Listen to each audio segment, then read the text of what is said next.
I'm a Georgia Bulldog till I die. Red and black running deep inside. Got that pride, you can see it in my eyes. Stand tall, yeah, we barking through the night. G-A, that's right. Welcome everybody to the Doghouse Live Watch Party, man. We got them Georgia Bulldogs going up against them Charlotte 49ers, man. Our last game at home. I guess we're going to have to make it count, man.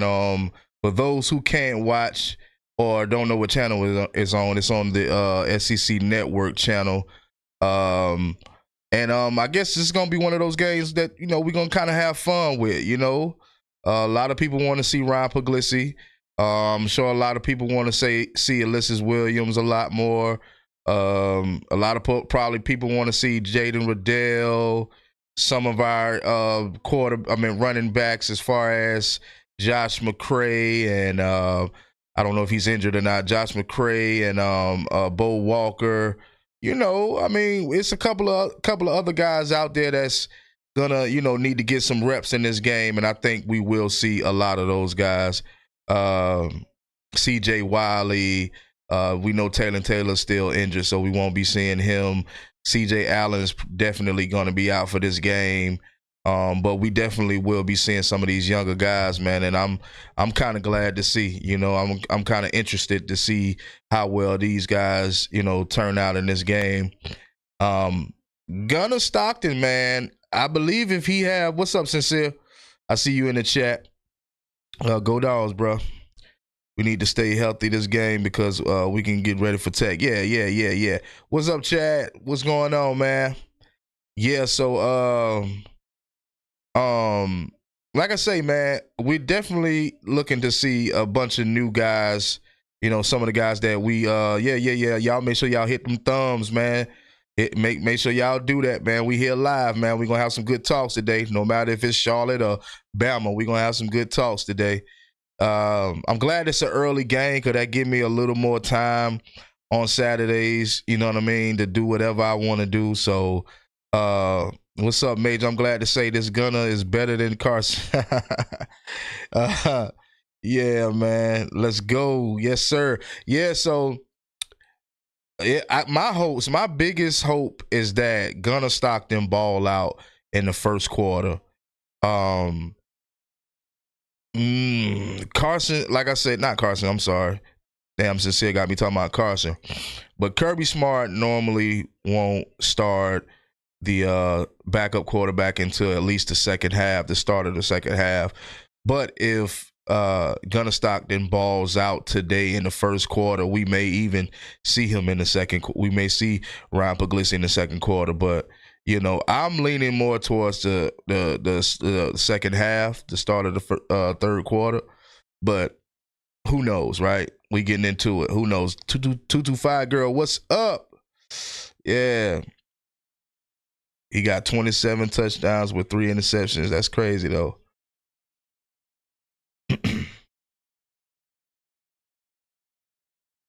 Yeah. He's been accurate, man. He did everything that I wanted him to do. Even though I wasn't high on him, he did everything that I wanted him to do. And that was just protect the ball. Basically protect the ball and make some good decisions with it.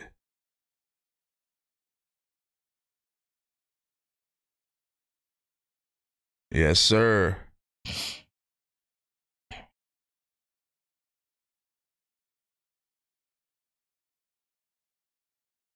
Yeah, it looked like Ohio State sitting up there struggling with Rutgers.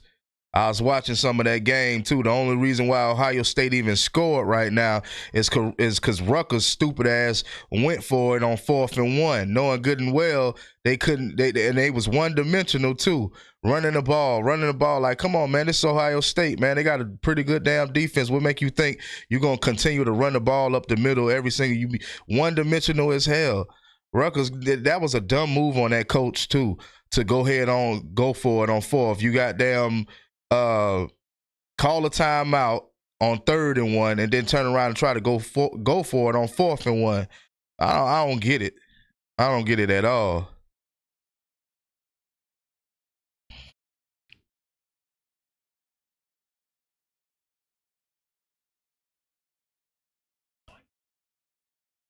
down. Dwight Phillips, boy, he too small, man. He too small. That boy get tapped one time, he down.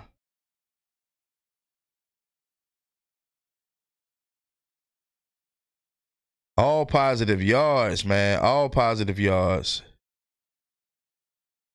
Yeah, that tripped me out, man. Ohio State ass, man.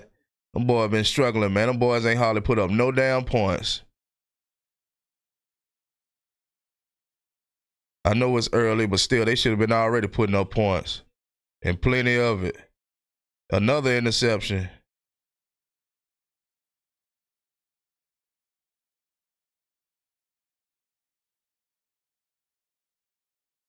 Well, oh no, he caught it out of bounds.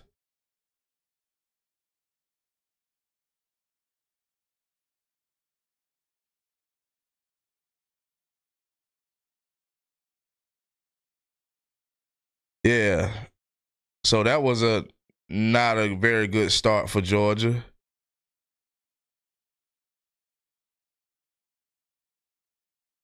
It looked like as far as Georgia's offense goes, it looked like they was for one, Dwight Phillips, man, they tried to get it to him. He got hit behind the sticks. I guess like we said, they're gonna try to start some of these young guys out, man, and they got to get the experience. So that's what we're gonna see today.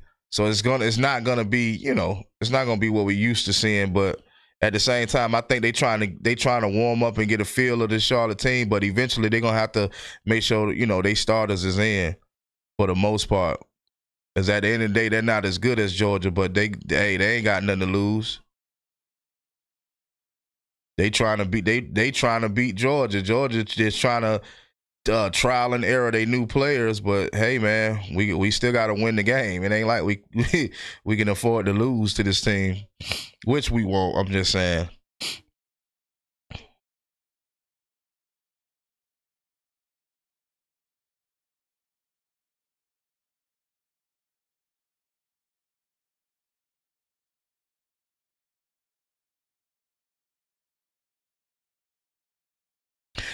I just don't want to see Georgia let these, teams like this look good. Like, I don't want the defense.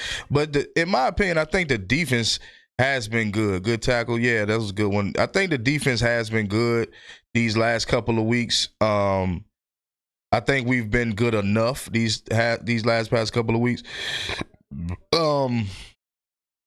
We could be better, in my opinion. We could be a little more dominant, but we doing enough, right? We doing enough to get the job done. So that's all I can ask for. But I'm seeing a lot of people gonna start emerging, man. Chris Cole, Raylan Wilson, Zayden Walker. It's gonna be a lot of guys that's gonna start emerging, especially with CJ Allen not being in.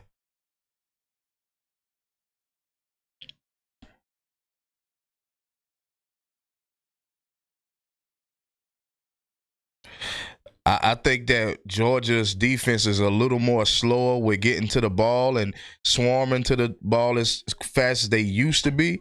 But I think everybody's understanding now. Everybody's coming together as one unit now, which is good. And I'm starting to see it towards the end of this season. Like, we really getting to see how Kirby Smart develops a defense. We really getting to see it with this team right here, because this team, it's basically a brand new defense. So if you want to see Kirby Smart developed, damn, I hate when Zachariah Branch always stop and try to backstep or juke or something. I hate that he do that every time. Anyway, if you want to see a season where Kirby Smart develops the defense, this is the season to watch. We're seeing it in real time. We've had our ups and downs about it. But at the end of the day, this team is developing, and I think they're going towards I think it's happening right here in our eyes and right in our faces, and I enjoy watching it, because I'm seeing it in real time of what we need to do, and what's happening and how better they are getting. So that's a good thing for us at the Georgia Bulldogs. You know what I mean? Shout out to everybody that's in the chat, the onlookers, as well as Sincere Harper and Chad that was in the chat, man. Give yourself a round of applause. Always stand down, you know what I mean? Kilo, what's up? Go Dog, what's going on? You already know what's going on, man. You know, we live, man. We live. We chilling, man. It's one of those chill lives. We ain't got to be on the edge of our seats. We ain't got to be biting our nails this weekend. Yeah, Mac, what's up? Said we in here. Yeah, y'all see the scoreboard up there, right? Y'all see goddamn Ohio State. They in the second quarter. Look like they still struggling against Rutgers. All that talk about Ohio State, but the boys look like they've been struggling these last couple games, at least struggling to score. Like I just said earlier, man, the only reason Ohio State scored, the only reason why they scored was because Rutgers went for it on 4th and down 1. You know what I'm saying? No, that wasn't Rutgers. That might have been.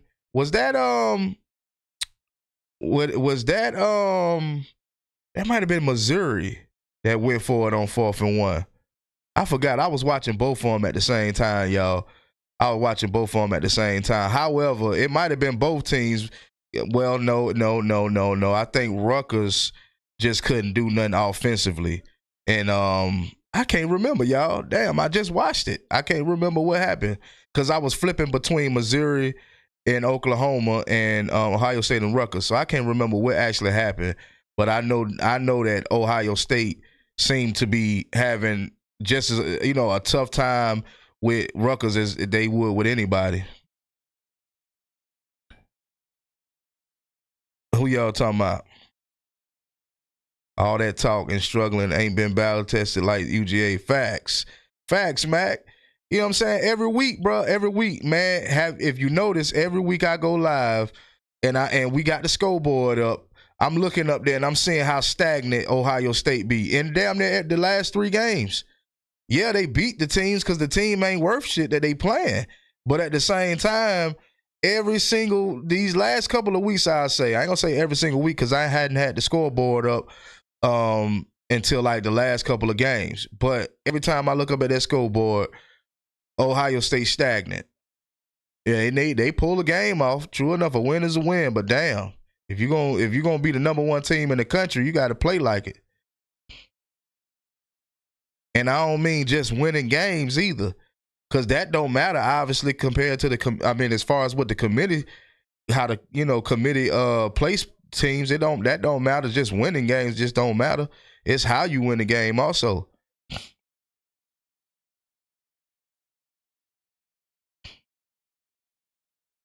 Warren Gasson.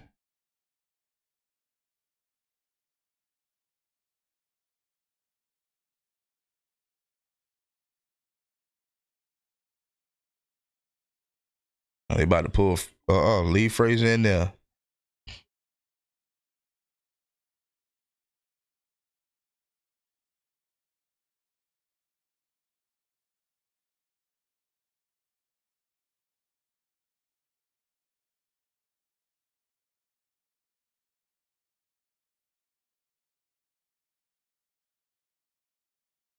And if y'all notice, man, we one of the only teams out there that's playing from under center. Everybody else playing out of shotgun. We one of the only teams in college football playing under center and doing what we doing to these teams. You know what I'm saying? Every other team playing pretty scared and conservative. Georgia playing from under center, old school style football. I believe that comes from Mike Bobo.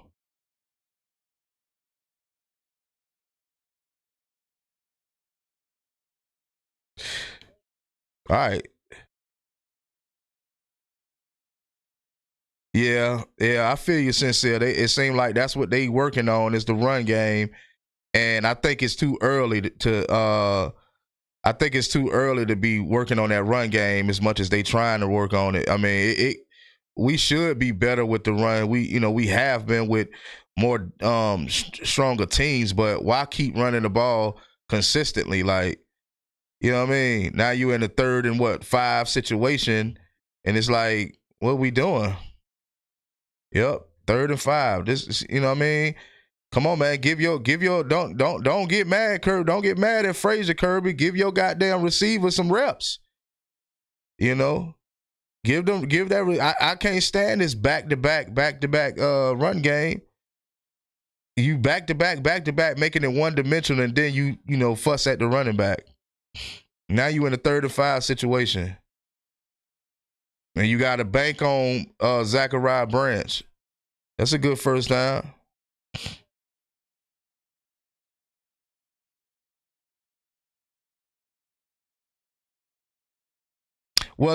Sincere. I'm not asking him to rush. I'm just saying, bro. We've established that we have a pretty decent run game. You know what I mean? We have the running backs. But my thing is, you got tight ends out there that need reps. You got Noah Thomas that need reps. Keep coming out running the ball just like now. You hit behind the sticks. You keep running out there. You keep running the ball. You keep thinking. I don't know what you're thinking, but if that's not working, I don't know what the hell. And it's not like, it's a big deal or anything. I'm just speaking in terms of me just watching this game. I understand what you're saying. I agree. Trust me.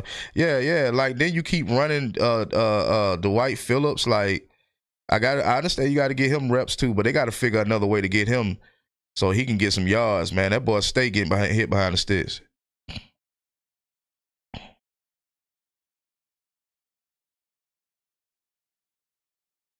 Yep, good job, Lawson Lucky.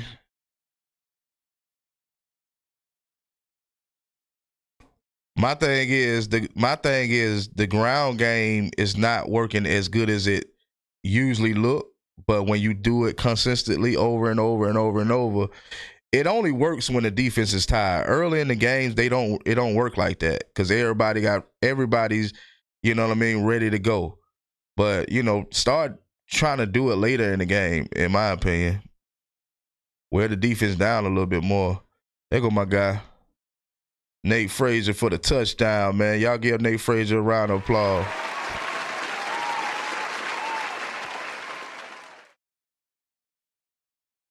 That boy from Compton.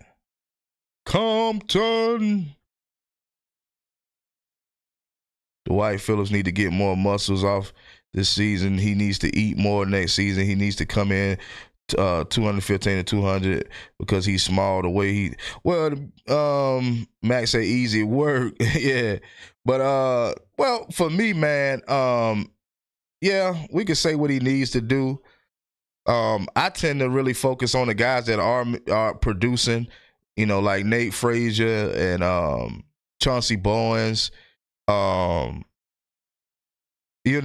think everybody was hyped up about Dwight Phillips early in the season, and it's showing now.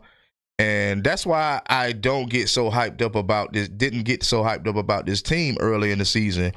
And that's why it took me to get through Ole Miss and, Texas to finally say this team may be prepared for the playoffs, because who gets hyped up about a team this early in the first game of the season?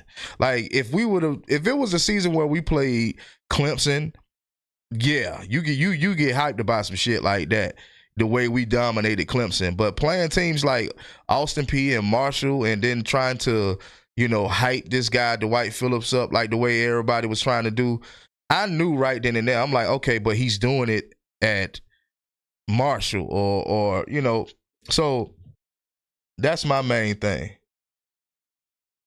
Like, everybody was hyping this guy up. Oh yeah, man, Dwight Phillips.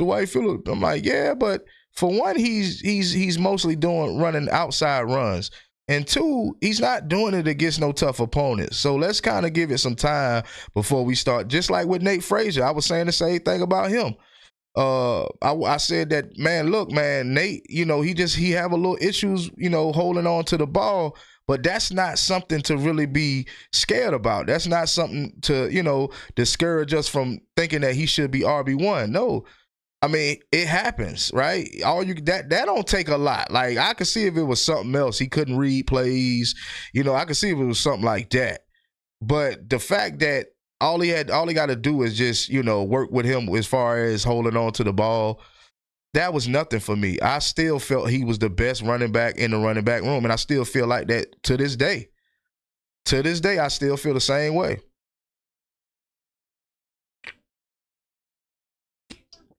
Now, Nate Frazier and Chauncey Bowens, they go back and forth as far as leading rushing, game week to week. So 1 week, Chauncey Bowens might get a lot of reps, and he may get more than Nate, and he might have be leading.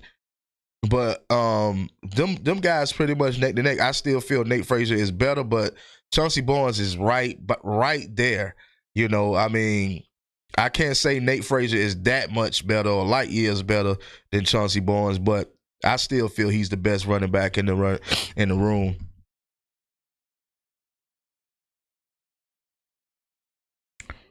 That's why I always say, man, you got to kind of wait at least until mid-season to say, how well some certain players are going to play that don't have any experience.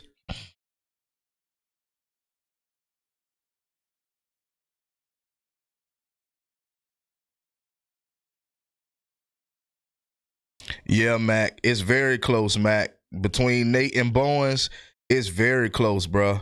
Like, if you gave both of those guys equal amount of reps, I couldn't say which one was really better, but it's just my favorite between those two is Nate Frazier. I don't know why, I don't know. I don't know. I just like Nate Frazier a little better for whatever reason.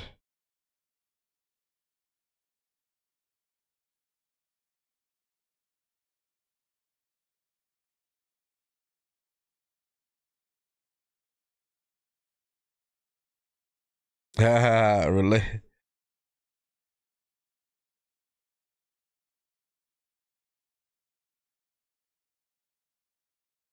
Nate 91, Bowens 88. Yeah, Mac. That might be what it is, Mac. Nate run like a bull, man.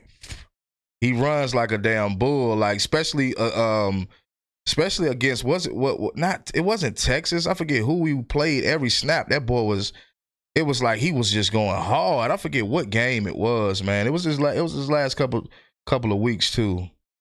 Let me see if I can see. I think it was against Mississippi State, I think. That boy was running hard, man. Oh, it was either Mississippi State or Florida. I think it was Mississippi State. Every time he touched the ball, it was like he was running like a bull. We got a good run game. We do. We definitely do. I think it works for us. It's not the best run game we ever had, but it definitely worked for us.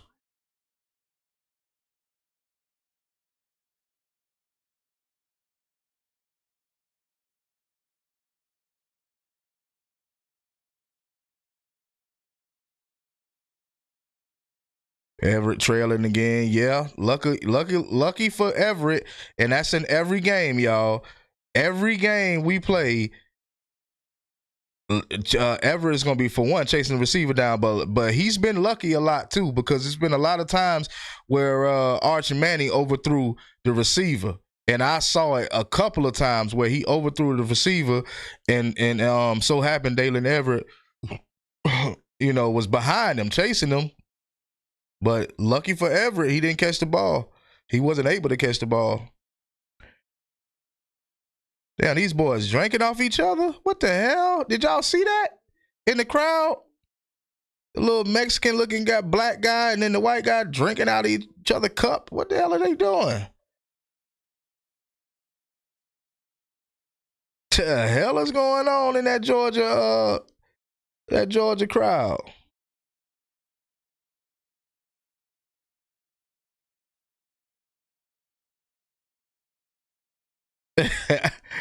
I don't know if y'all seen what I just seen, but it was two guys in the crowd, a girl in between, and one of the guys handed another guy his mug, and he drunk out of it. Like, I would have asked for the girl's drink before I would have drunk out of this dude's drink. You're like, what the hell?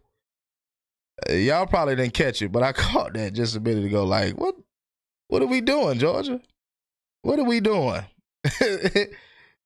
Like, y'all ain't brothers. I can clearly see y'all ain't brothers, Even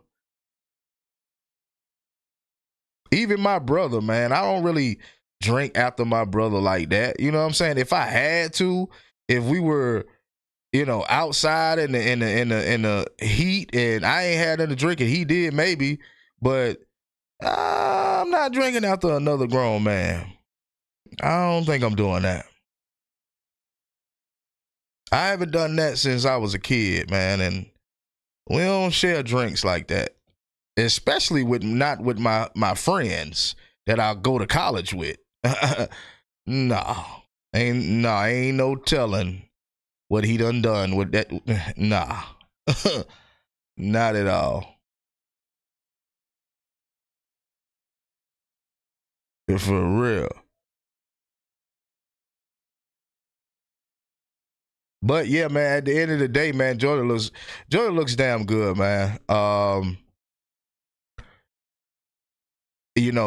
Like we said in this game, we want to see more from, these younger guys defensively and offensively, but we can't let no game get away from us. So we shouldn't start out.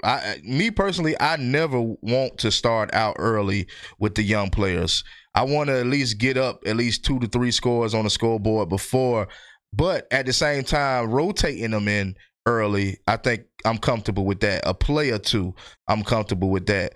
But as far as starting them, no. Me personally, as the head coach or whatever offensive coordinator coach, I would not start out young players just because this team is what we would call a cupcake team. I still wouldn't do it. Now, if Georgia was the 2020 Georgia or the 2019, that'd be different. You know what I mean? Even the 2023 Georgia, it'd be a little different, but this Georgia right here, even though we've been looking good these last couple of games, I know.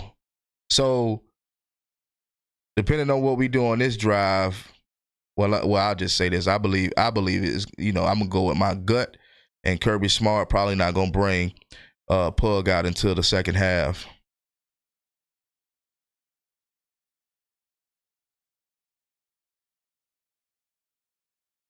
Oh, holding. Somebody was holding. Look like they might be bringing it back.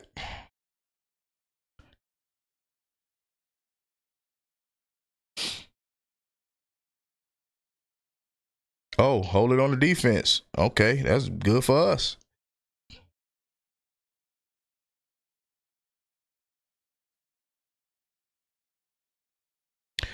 I need Noah Thomas to get open, though.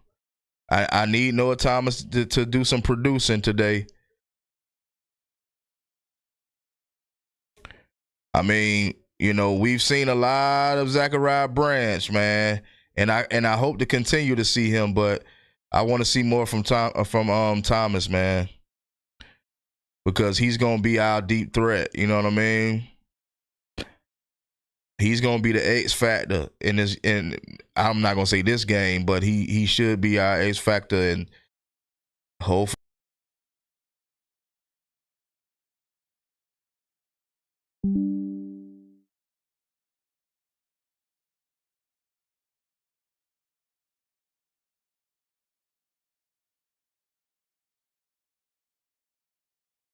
Yeah, Zachariah Branch is a good wide receiver, man. He's good, man.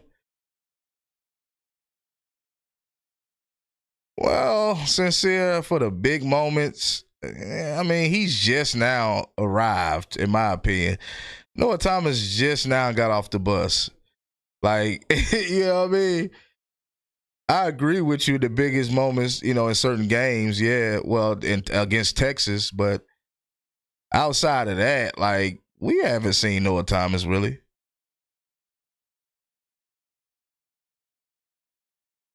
And that was the best game, to agree with you even more, Sincere. That was the best game to actually finally show up against Texas. So, yeah.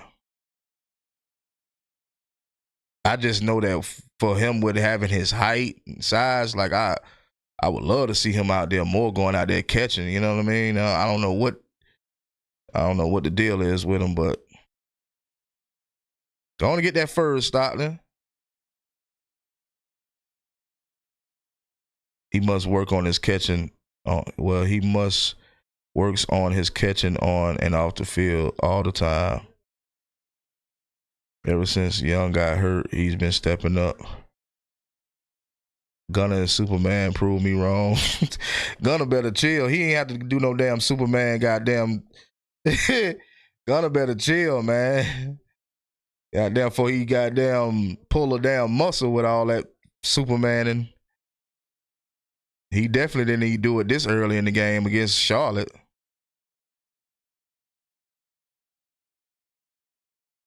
Take off, Stockton. Take off. Yeah, there you go. Sincere said, ever since Young got hurt, he been stepping up. Yeah, I mean, yeah, he's been trying. But like games like this, we supposed to see more production come from a guy like Noah Thomas. You know what I mean? Because on all levels of this team, bro, we outmatched this team on all levels. So there's no reason why he shouldn't be out there. There you go, right there. There you go. They do a whole lot of step backs.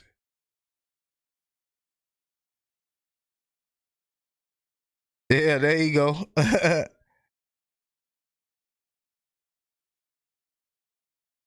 Like look at how big he is over those guys, man. Like we outmatch. That's what we got to do, Sincere. I guess we got to speak on him, and he'll show up. You know what I'm saying? It's like it's no match.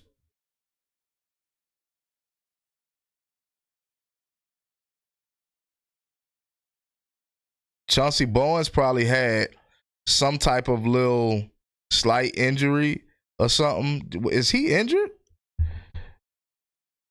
No, Chauncey Bowens didn't go down off no injury, so they might be sending him out for a while too. It might have been something happened in practice or something. Yeah, we got to speak his name, man. To you know, maybe Kirby's dog ears is hearing us speaking his name.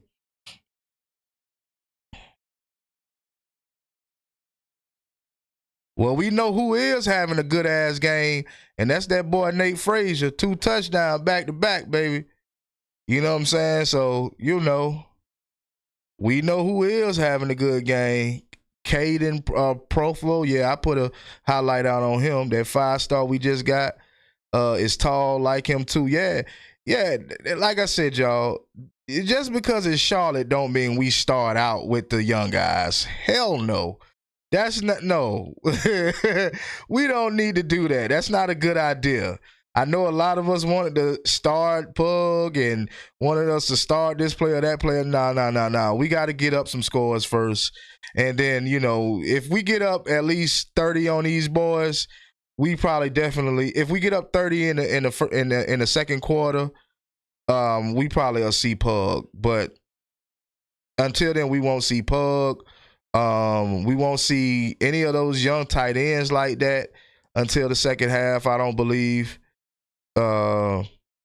Yeah, man, we don't want to be looking like we struggling, because it's all about what the committee, you know, feel we look like. That's why I said it ain't always about winning games. Y'all already know that. There ain't nothing that I gotta tell y'all. Y'all already know that. It ain't always about winning games. It's about how you won those games. Look at Ohio State, y'all. Look at Ohio State. Didn't I tell you? Struggling. 9 minutes in the damn second quarter. Struggling.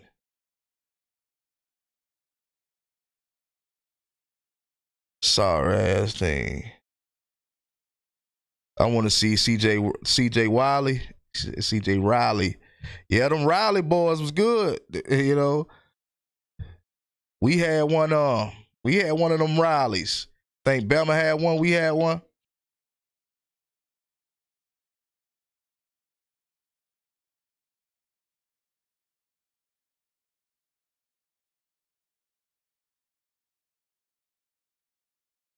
You said Kirby is one of them members. He is not about to take it easy. Remember TCU? Yeah. How do you feel about Jaden Wade, the 5-star quarterback from IMG? Mike Bobo is doing his thing. Sincere, howdy, y'all? What's the deal? We're here watching this Georgia football game, and shit is going pretty good. Nate Frazier got 2 touchdowns. Yes, Lord. Hey, no, but yeah, man, sincere, man. You know how I feel about it. You know, I put what 3 videos out on him. I did a live talking about him. You already know how I feel about him. I'm ready to rock and roll. You ask your fellow fan base how they feel about it, because they the ones talking all the crap.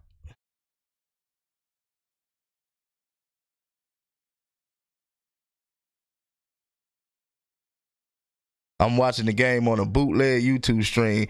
It's all good, man. It's all good. I wish I could provide the content for y'all of the video, of the game, but I cannot get no copy strikes on my channel. Not at all. That's why y'all don't hear me really cussing a lot. Really, I don't even cuss a lot on here because I don't want that type of channel. You know what I mean? I don't want people to think that's the type of vibe that we got going over here. We got a chill vibe over here. You know what I mean? We only cuss when we need to. This defense need to keep showing how good they have gotten. They do. Keep producing, man. That's all it's about, man. Raylen Wilson, you know, not Chauncey Ball, but Chris Cole. I'm really hopeful for those two guys. Raylen Wilson, Chris Cole, and Gabe Harris. Those are the three that I think stand out the most, in my opinion. A little bit of Zayden Walker. But those three guys, man, they stand out a whole lot. There's one more guy too. I can't really remember. It's one more guy. I forget his name, but I can't. But yeah, man, those three guys, bro. Just like, I'm gonna tell you what me and Mundo Black conversation was the other night. He asked me, Zayden need more size on him. Wilson, Jaden Harris need to show his stuff. Yeah, me and Mundo was talking last night, I think, and he asked me a question of, do I think this defense still shows up even without CJ Allen? And I'm like, yeah. Like, I look at their stats, and Raylen Wilson and Chris Cole ain't really far behind CJ Allen at all. CJ Allen got like 40 solo tackles. 3.5 sacks. Chris Cole, I think he got like 23 tackles and like 2.5 sacks maybe. Raylen Wilson, again, 23 tackles, solo tackles, 3.5 sacks. So they're not really behind each other. It's just the simple fact that CJ Allen's been getting more reps. In my opinion, it looks like the same situation of when Pop got hurt. Remember when Pop got hurt and CJ Allen came in? I think it's that same situation for Georgia. You know, I mean, for CJ Allen. He got hurt. Now somebody's about to come in and step up. Me personally, I feel like it might just be Raylen Wilson and Chris Cole might be those two guys that, you know, are going to step up for him. With CJ Allen out, Zayden Walker, Chris Cole, Raylen Wilson, and Justin Williams. Yeah, Justin Williams also. I meant to say him. Justin Williams need to keep it flowing. Yeah, I think those guys are just as talented as CJ Walker. I mean, CJ Allen. I keep getting all these names mixed up looking at this TV. All of those guys have the same level of talent. It ain't going to be no drop-off, you know. It might be some young mistakes being made, but it ain't like they're less talented. Not at all. You know, if you want to talk about the classification coming into college, the level of player they are, it's not that much of a big drop-off losing CJ Allen right now. Do we want to lose him for good? No. But I know those guys can step up in his place and kind of, you know, lead this team to a victory. A big victory, because we already know this game is going to be a victory, but a big victory. Yeah, Mac, man, all those guys that you just called out, man, all those guys are going to definitely I don't think it even takes all of those guys to take CJ's place. You know what I mean? I don't think it takes all of those guys, but I believe that it's going to be some guys like Raylen Wilson and CJ and Chris Cole. Those two guys I see making the most production. You know what I mean? They were all high recruits, and Kirby got them boys trained up physically. Yeah, they ain't too far behind CJ Allen. Where the heck is Isaiah Gibson? I don't know, man. I don't know what's going on. It was just a thing of trying to get all those guys some time on the field, man. It's not like CJ Allen is so much better. It's just that he is the name starter, and we got to try to figure out how to get these guys on the field. All of these guys are talented. All of these guys. It ain't like we got some weak talent or we had less stars or anything. DeMelo Jones is real. Yeah, DeMelo Jones, he's a factor also. He's a factor also. I agree. Like I said, man, it was just a thing of trying to get all of these guys on the field. You know what I mean? It had nothing to do with, oh, he's so much better. CJ Allen is so much better than everybody else. Nah, it was like, nah, he's the starter. Uh-oh, here goes Zach out there trying to get it. No flags. Let's go. That's what I was telling Mundo. I was like, I don't even think that CJ Allen is light years better than the rest of the guys. I just think that he got a little more experience and he just got a little more experience, you know what I mean? And he is he is a starter, but man, all that talent. Jones is having a breakout season. He's only a sophomore. Yeah. A lot of them guys are sophomores, man. A lot of them guys are sophomores. Shit. That's what I'm saying. It's just a thing of just trying to give them time to, get some reps, That's all it is. They all are talented. They all are, young. DeMelo Ellis next year. Daniel Harris hit the portal if he gets eligibility. They go Dwight Phillips.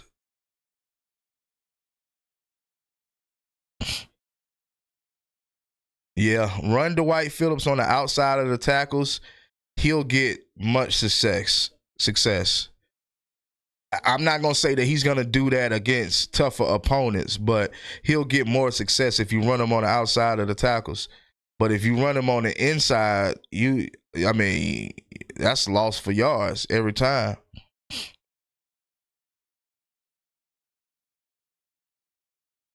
That was a high-ass snap.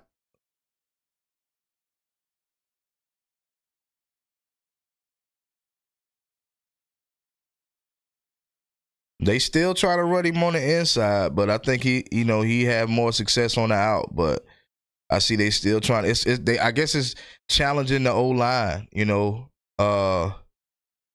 that may be how they're trying to do. They're trying to challenge that O-line to see if they can protect Dwight Phillips or at least goddamn give him some wiggle room. Dwight Phillips, what he reminds me of, James Cook a little bit. One thing about James Cook, he had the size. Yeah, James Cook, yeah. I don't know if he remind me of James Cook. I don't know who he remind me of yet. To me personally, bro, I don't even think that Dwight Phillips had enough reps to even form an identity.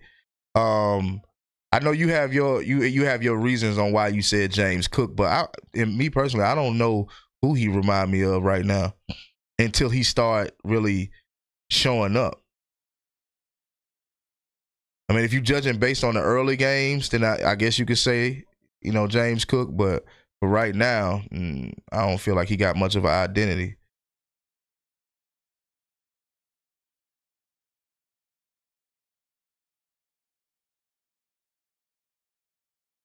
The hell, my son down there.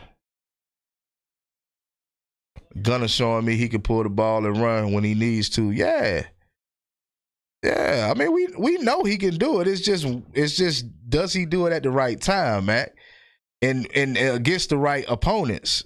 Like, I don't know if he's scared to do it against tougher opponents because it seems like he's doing it more against this team. But yeah, I think that I know he can do it. I just feel like he got to get better at it. Noah Thomas, first down. Let's get it. Noah Thomas, first down. Yes, sir, Kilo.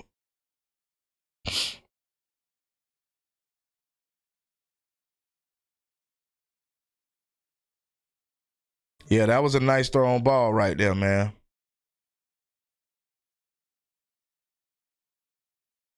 That was a nice thrown ball. Yes, sir. Yeah, yeah, man. That's why I say, man. Hey, Bo Walker, man, and I could see. I'm gonna tell you right now who's gonna be the guys, man. It's gonna be Nate Frazier, Chauncey Bowen, and Bo Walker. If all three of them touch the field, next season, it's gonna be hard to stop Georgia run game. It's gonna be hard to stop Georgia run game if all of those guys actually touch the field at the same time, and it's gonna be hard to stop it. I could see the talent emerging. It's not this game. I'm just talking about in general, watching them week to week. I could see how this run game is emerging. We've had a lot of trouble as far as the O-line, so that's what was slowing us down. But if we had a strong enough O-line from the beginning of the season, I'm telling you, we would have seen way more than what we've seen lately from this run game. Short and stocky, Bo Walker, man. I've been saying Bo Jackson. I saw you saying it. I just was like, I know what he talking about. I totally agree. Next year, if Nate, Chauncey, and Bo, that's your three-headed monster right there. Facts. I'm just saying. Judging based on what I seen this whole season, if we had a good O-line from the beginning of the season, we would have seen a different type of run game. I'm talking about each of them boys would have had several hundred yards on the season if our O-line was, healthy at the time. Because I know what Nate brings. We know what Nate brings to the team because we saw him last season. Outside of the fumbles, we know that what he brings as far as, that running back position. But then you add on Chauncey Bowens and you add on Bo Walker, man, force to be reckoned with. So I can see right now, I'm telling you right now, everything matters, right? Everything counts, right? You see what just happened. Bo Walker just scored a touchdown. Dwight Phillips got to step his game up. I don't know where Josh McCray is. He's not on the injured list. He is not on the injured list. Mundo, shout out to you too, man, for dropping off in the live. Yeah, he is not on the injured list. So I don't know what's actually going on. Something must have happened. Major, in your opinion, when did you think you saw the team coming together? I say, it was the Ole Miss. Yeah, it was against Ole Miss. That's when I seen it. Yep. That's exactly when I seen it. Yep.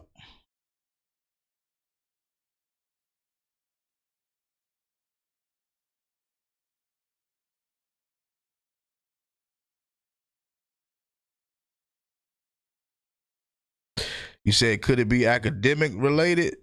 I'm thinking that's the only thing that it could be that we won't hear about for whatever reason, unless you got some, intel from somebody from the inside.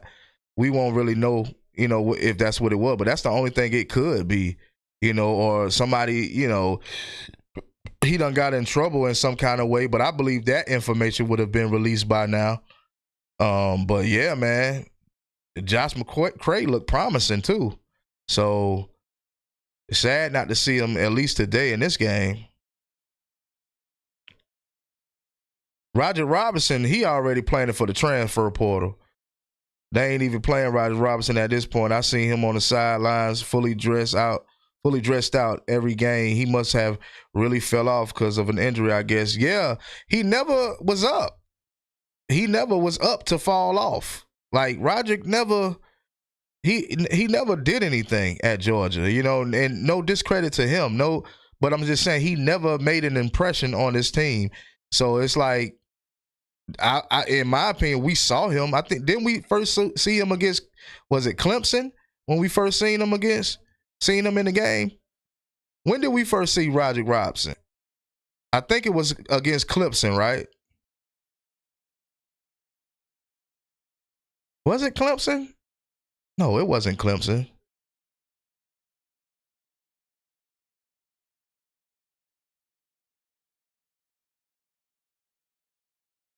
No, we seen Roderick Robinson before Texas, before this season. I seen Roderick Robinson last season. Clemson last year, right? Yeah, I know I wasn't tripping. I knew I wasn't tripping. Yeah, and he wasn't impressive. He was a big body guy, but he wasn't impressive at all.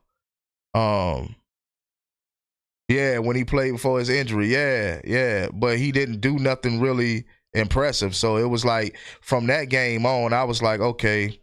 I mean, I didn't have anything really but you come into this year and you don't get really no reps, right? And you got freshmen doing better than you know?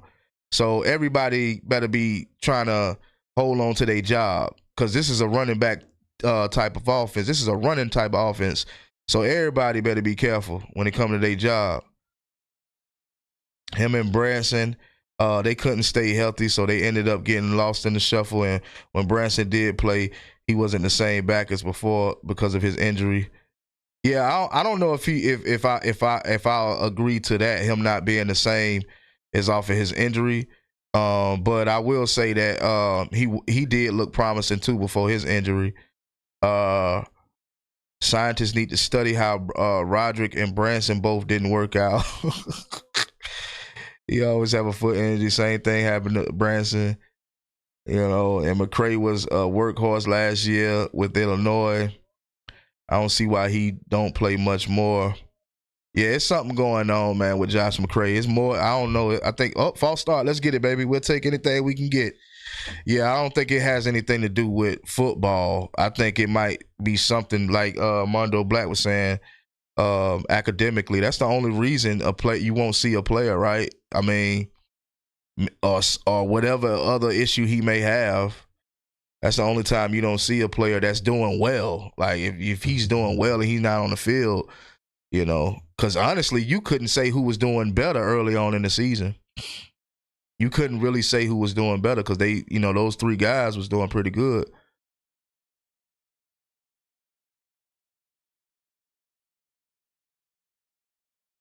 I thought I was gonna see the flag 225 girl, but I guess it wasn't. Because the ref right back there, I thought he was gonna throw that flag.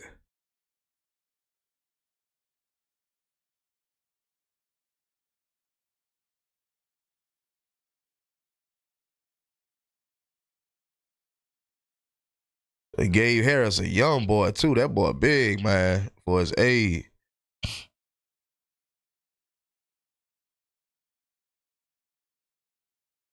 Gabe Harris getting back there, man. You can see Gabe. He getting. It don't matter. It don't matter what that tackle do. He getting in there.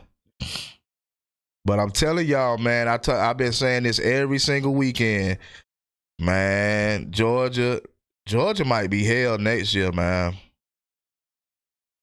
Yeah, I don't know where the hell Dave Harris been. Yes, sir. Yeah, you know Ellis stepping his goddamn game up, man. He's stepping his game up. He's stepping his game up. He looked like Malachi Starks out there. The way he went up there and yoked it, he looked like Malachi Starks.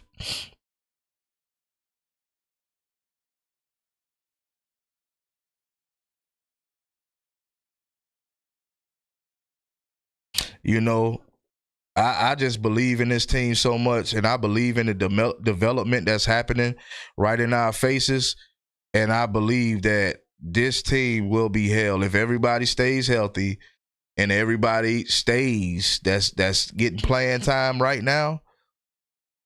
Boy, yeah.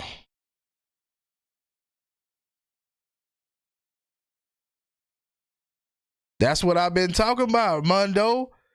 Ohio State, man, they struggling, man, with Rutgers. Come on, man. You mean to tell me they still at that number one spot? I ain't saying nothing about us. We can stay the underdogs. I don't really care. You know what I mean? We can stay at where we at right now. You know, but how is this team number one and they struggle every week. They struggle. Yeah, they beatable.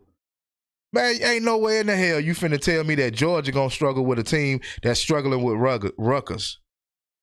Maybe in the first quarter. Outside of that, I don't see how Georgia couldn't beat this Ohio State team.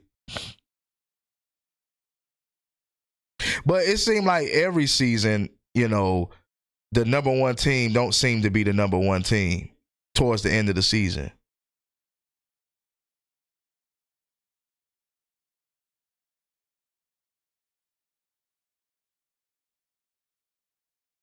Yeah, they are missing some receiver, but guess what? Like you said, it's Rutgers, man. It's Rutgers. Ain't no way they should be playing at this level at this far in the season. There's no way this team should be struggling with a team like Rutgers, you know, this far in the season. Man, you got plenty of receivers. That's where all of the top receivers go, to Ohio State. That's where all of their top receivers go. Jeremiah Smith got hurt. Okay, cool, but we talking about the number one team in the country. That's what we talking about, the number one team in the country. And that's been number one the whole season. It's not like they just jumped somebody. No, they've been the number one team, the number one team in the country this whole season. There's no reason why they should be struggling with Rutgers right now. I don't, and still be number one. Like, you struggled last week also. You struggled last week. They only scored 24 points on who it was, Baylor or whatever. I forget who they played. Come on, man. All right, take off. Okay, you want to throw? You all right? Well,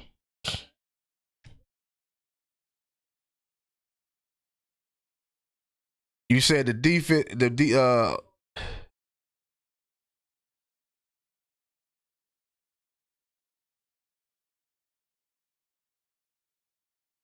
Yeah, you talking about the cutback stuff? Yeah, I don't like that either. Not every time. Not every time.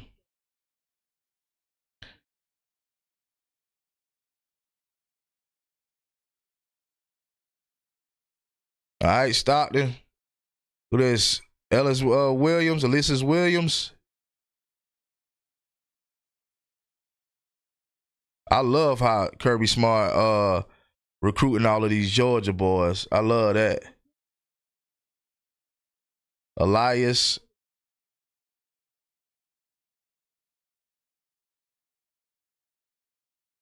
Yeah, I love how he constantly recruit them Georgia boys like that.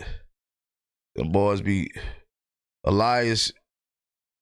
He ain't the fastest guy out there. He ain't the fastest dog in the race, but he'll get the job done.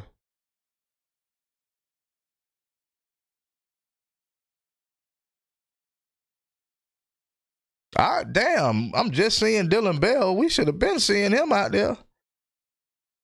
We score one more time, we gonna see Pug, y'all.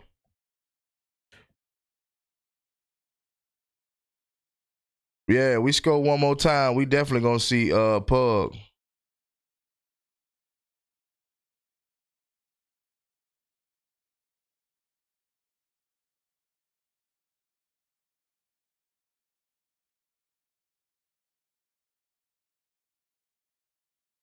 Yeah, we score one more time. We probably, yeah, cause I mean we gonna see Pug in the third quarter anyway. We gonna see him in the third quarter anyway. We got 6 minutes on the clock, so yeah, once we score, you know what I mean, we definitely see Pug.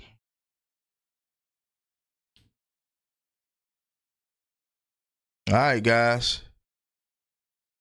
1st and 10, let's go.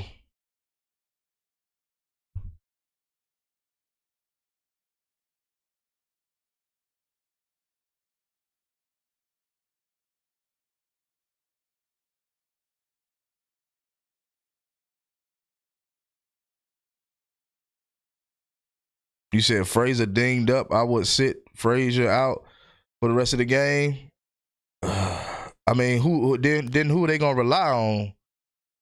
Who are they gonna rely on if they sit Frazier down? Have to put somebody in. They're gonna have to put Dylan Bell back there because I don't feel like none of those running backs. Well, I was just talking good about him. Bo's straight. He's straight. Give him some more reps. Yep, give him some more reps. I like Bo.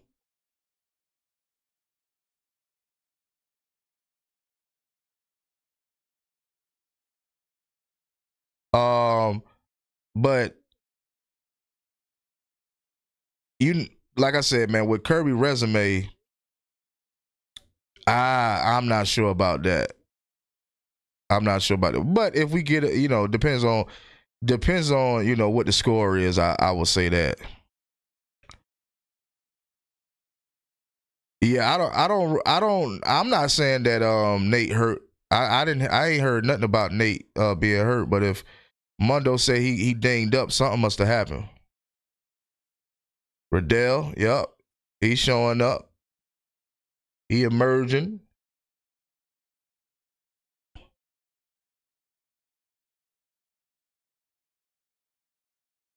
There go CJ Wiley. There go CJ Wiley, y'all.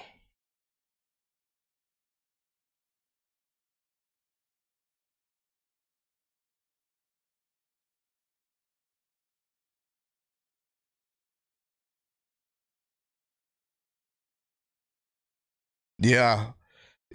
Bo can do it for the rest of the game. I believe he can do it for the rest of the game. Yeah. Yeah, he can do it for the rest of the game. Yeah.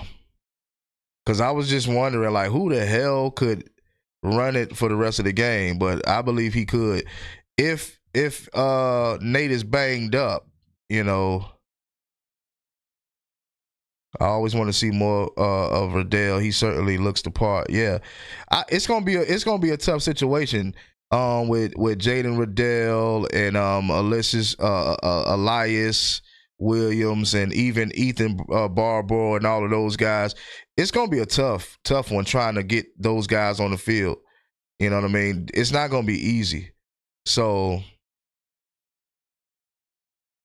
Big Bo, don't get me wrong. I know it's Charlotte, but he getting reps. Yeah.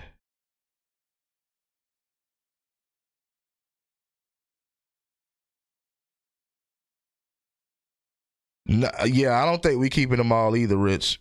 I don't think so either. I think if Ethan Barbour comes back and he's not, healthy, well, he doesn't play well, because once you're not 100%, once you get hurt, you're never 100% again. You know what I mean? I mean, not saying that you're not going to be any good. I'm just saying that's you comparing a person that just got hurt to a person that ain't been hurt. So I think that it's going to be somebody that's going to leave out of that tight end room, because you got too many good tight ends back there. You just got too many, man. Like, you got Jaden Riddell, you got Elias Williams now, you got Ethan Barbour, you got what's the other guy? The guy named Portho, or what's his last name? Something Portho or whatever. I mean, you got some guys, man. But that's what recruiting is, so you're going to win some, you're going to keep some, you're going to lose some. It's all gravy. What's up with you, fam? Go Dogs. Go Dogs. You on the road, man? It's Saturday. You on the road, or you chilling?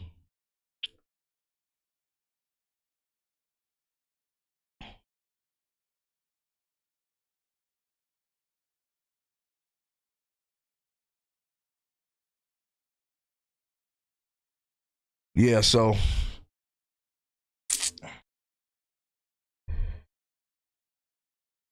Laredo, Texas. Oh, okay. Ain't nothing wrong with that, man. Get your money, man. Get your money on. I had a homeboy that used to drive international, and that boy stayed on the road also. Stayed on the road. I know y'all go through a lot, man. Just being on that road 24/7 like that, I know it's a lot. You know what I mean? I mean, a lot of people think it's just sitting down and just driving, but it's more to it than that, man. You got all kind of stuff that pop up, and I'm just judging based on, my homeboy that used to drive trucks. I'm just judging it based on him. I already know how stuff can get because we used to be on the phone a lot talking about Georgia, because he a Georgia fan also. So we stayed on the phone talking about Georgia. And, he was telling me all of these little different things that was happening while he was on the road. And so shout out to the truckers, man. Shout out to those ones that's internationally driving, man. Shout out to them. Getting it done on the road. Yeah, man. A lot of people is doing that truck driving stuff. I couldn't do it. I got my fam. I couldn't. Somebody asked me about it one time. I'm like, nah, that ain't me. That ain't me, for one. And two, I can't be away from my family like that. Damn, Ohio State still struggling. Oklahoma still struggling. Miami looking straight.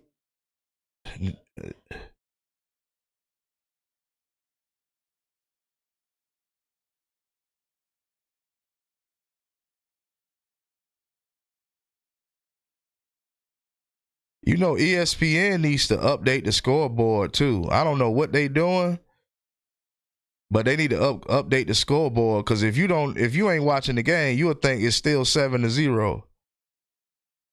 They definitely need to update that scoreboard, because I just noticed that. Yeah.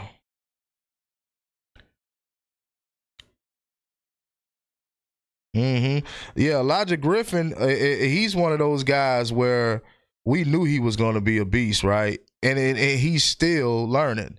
So, we knew that, but we wanted Justice Terry alongside of him. But that didn't happen for us. But that boy's good, man. He's good. He's powerful, strong. You seen that whole how, he was gonna get to the quarterback one way or the other. Like that's a big boy, man. He's good. So we didn't really lose by losing Justice Terry at all.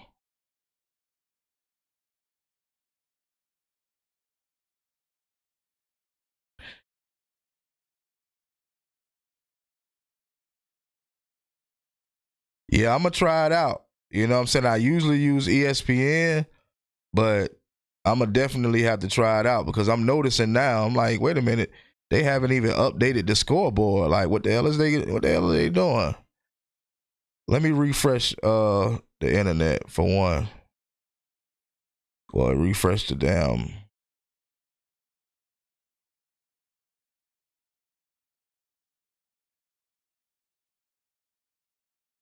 Okay, I had to refresh the screen. That was on me. That was on me. They still struggling.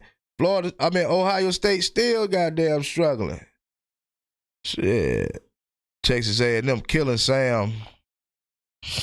See, with Texas A&M doing the Sam right now,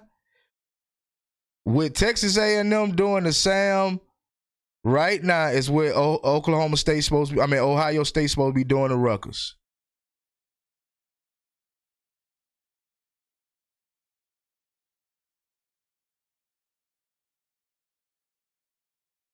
We didn't lose, but it would have been nice to have seen them wreak havoc together. But Justice chose his side and Elijah chose his. Yeah, I even had people that come up to me and tell me that they thought that Elijah was better than Justice Terry, and I was looking at him and I was like, "Are you just saying this because he flipped?" You know what I mean? Where is Isaiah Gibson? We don't know, Sincere. I don't know. I need to. I should check on it. I'll check on it, but I don't know what's going on with Isaiah Gibson. But yeah, we was talking about Justice Terry and Elijah Griffin, and this is before the season started. And when Justice Terry flipped, he was like, a couple of days later, maybe a week later, he was like, "Man, I think Elijah Griffin better anyway." I was looking at him like, man, are you just saying this because Justice Terry flipped? But it could have been a little bit of that, and also the fact that Elijah Griffin is still a good player. So it's not, who knows who's better, you know what I mean? But what I do know is Elijah Griffin is going to work out for us at Georgia. So regardless if he's better than Justice Terry or not, I'm putting my money on the guy that's at Georgia. You know what I mean? So we would get another guy like Griffin. Yeah, I mean that's the thing though. That's the thing though. Both of those guys were highly recruiting guys, five-star guys. It's hard to keep all of those guys there at Georgia because either way it go, one of them was going to be better than the other, and eventually one of those guys were going to get the job, and the other one, you know what I mean? You get what I'm saying? So somebody would have possibly transferred out anyway if they both couldn't get on the field as quick as they wanted to be.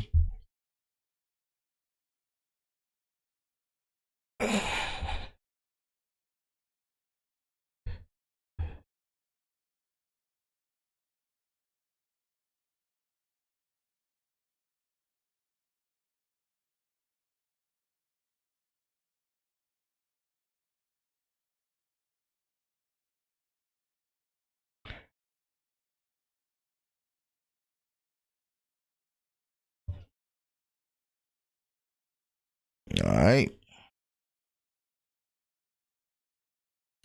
Wow, Ohio State. It's no way that y'all went into halftime 14-3 to a unranked, not a good Rutgers team. Because you could be unranked and be a good team, but Rutgers is not a good team, and they're unranked. And my thing is, you got the number 3 team here at Texas A&M whooping Sam 31 to damn 0.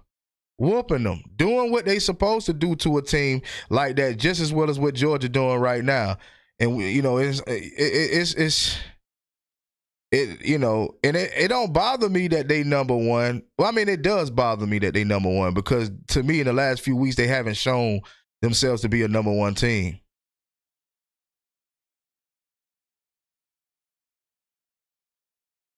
Why is Gunner still in? Because it ain't the third quarter yet.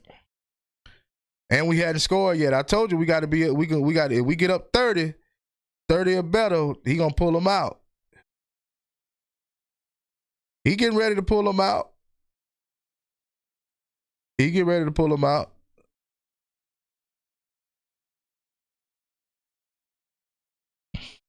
Score another touchdown. That's it.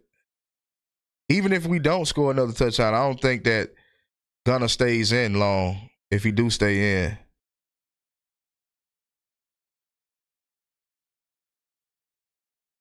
Yeah, but I don't expect them to, Kilo. Not today. I don't expect them to get pressure like that. I expect him to sit in that pocket and make them big-time throws in this type of game. Miami up 20-3 on Virginia Tech at halftime, but they not the number one team. Well, Oklahoma been playing like this all season. They haven't blown down the doors off of anybody this year. Yeah. Yeah.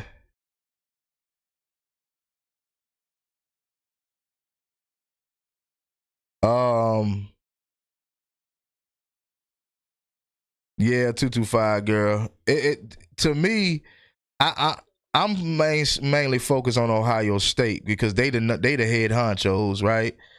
I'm focused on them two. I mean, on that team because I'm a little concerned for Ohio State. I'm a little concerned with what's going on. When we played cupcake teams and struggled with them, it wasn't this late in the damn season. When we what was it, the 24th season? It wasn't this late in the damn season, and you know what I mean, to be playing close games with a cupcake team. These guys are playing close games late in the season.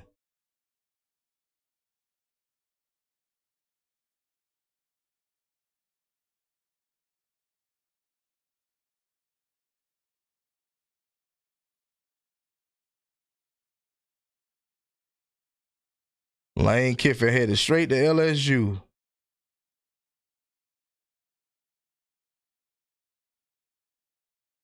$25 million annually.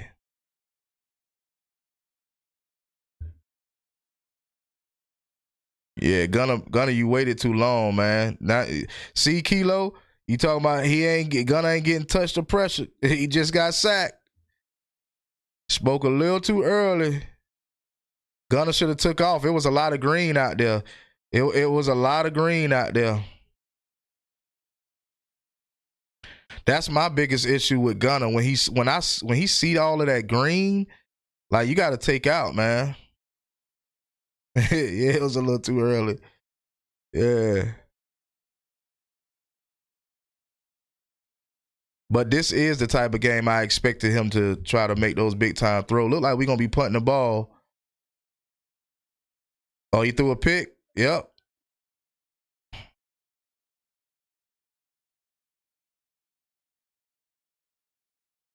Well, look like I don't know. He might start pugging that third quarter. I hope he do, man. I mean, Gunner could go ahead and sit down, man. I mean, shit, he done played 2 quarters. Let Ryan Puglisi play the other 2 quarters.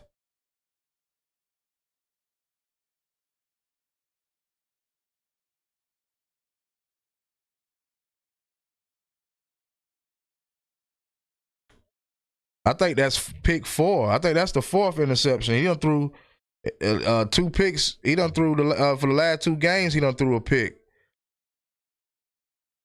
He ain't perfect, y'all. He's not perfect. So, you know.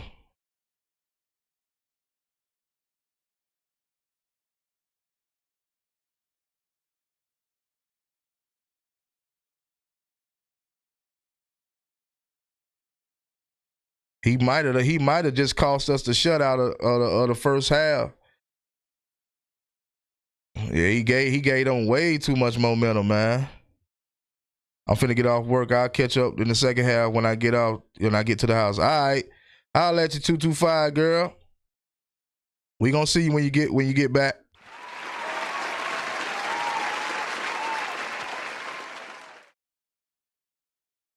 Well, if he mad, he gotta only be mad at himself. 4 in 10 games with the average of 250 is really good. Yeah, I mean, he's not like I said, he's not perfect, man. He's not gonna, that was a terrible throw in my opinion. I don't think he should have ever thrown that. But I mean, they make mistakes. I'd rather him pick trying to be aggressive in the game. That don't matter than be scared to pull the trigger like early in the season. Yeah, I'd rather him pull and run. I'd rather him just run. I don't want to see him throw no picks, Yeah, because, I mean, you turning the ball over, making it easier for the other team to score. So I'd rather not see you throw a pick. And that's what's going to happen right now. Like, you could have shut this team out in the first half.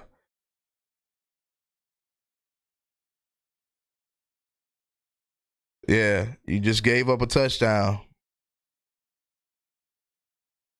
You just gave up a touchdown just like that. They haven't scored yet, but still, like.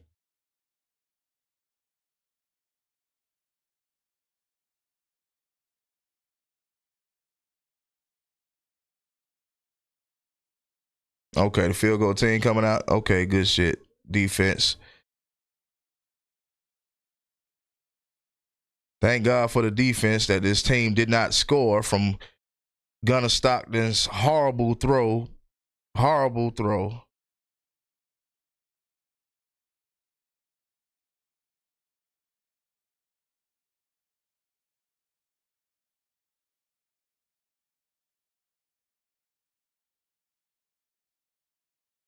What's up, Tay? Man, it's finna be halftime. You just dragging in here, man. What's up, man? Finna be halftime, man. Got 4 seconds. Yeah, the defense bailed him out.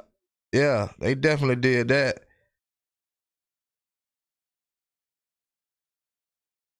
But that's why I say I'd rather him not throw interceptions because you don't want to turn the ball over.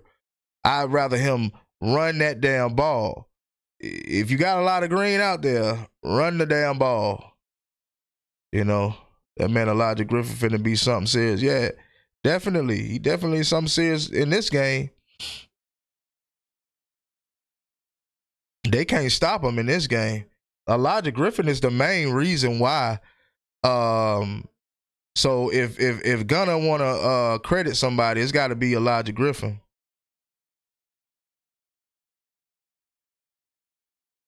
Yep.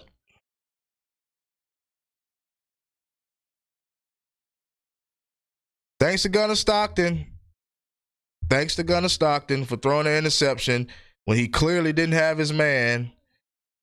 These guys were able to put 3 points up, and they shouldn't have had 3 points at the end of the half. But it is what it is. He make mistakes. He's going to continue to make a few mistakes here and there. So, like I said, he ain't perfect. So, I know everybody want to, they listen to ESPN and other social media platforms, and, they talk very highly about Gunna like he's just this perfect quarterback.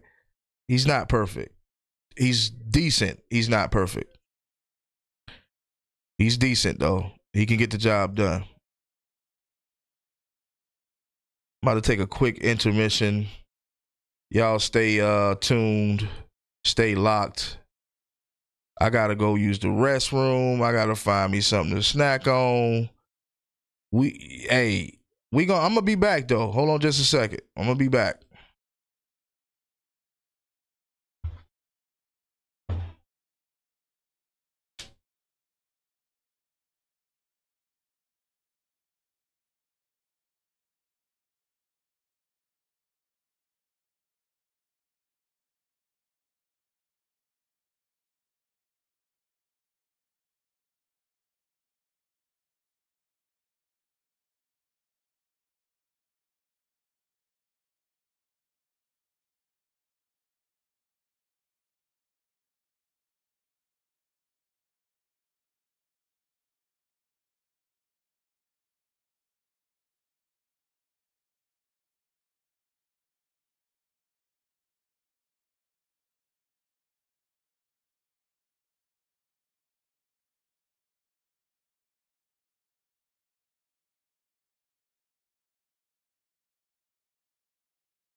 I'm back. I am back.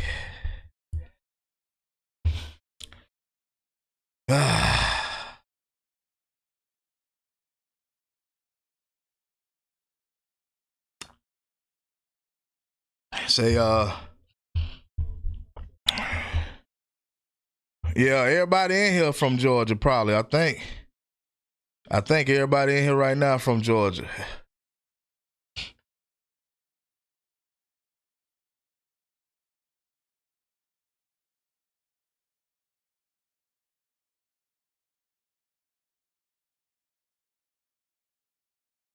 Yeah. So, um,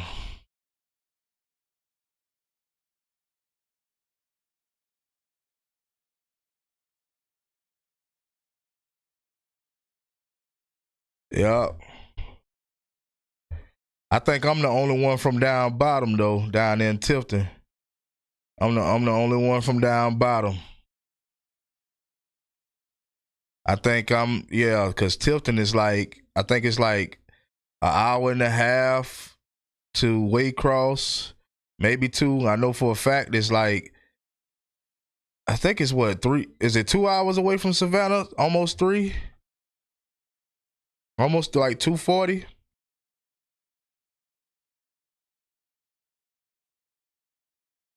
So we all from the same areas. But yeah, let's see what's going on though, man. All right, got Rutgers. Rutgers got the ball. What they gonna do with it? About an hour and a half from Waycross. Yeah, because you know we used to play Waycross. You know what I'm saying in high school.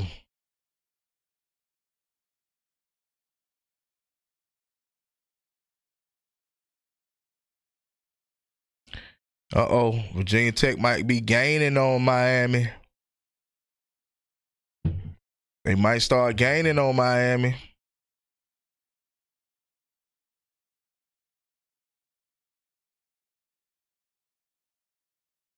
Man, I ain't been watching since this game has been on. I hadn't been watching this Missouri game, Missouri Oklahoma game. But is Missouri one dimensional? Because when I was watching it early on, they did not have a pass game at all. I turn to it now to kind of see what's going on here. Because it looked like their pass game was damn near obsolete. Like they ran the ball more than any damn thing.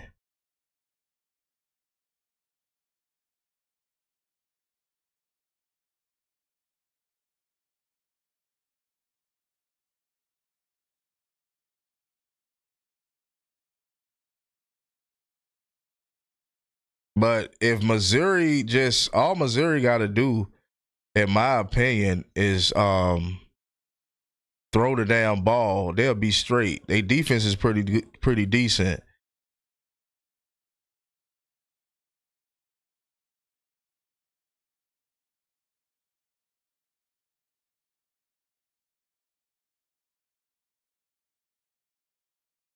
You said after Bama beat Mizzou, they lost confidence. I don't know. When Georgia started, obviously at 12:45, you know what I mean, we had to watch that. But I don't know what's been happening with Mizzou. But what I do know is when I was watching, they wasn't doing nothing but running the ball. Like, and if you one dimensional, you're not gonna beat Oklahoma being one dimensional.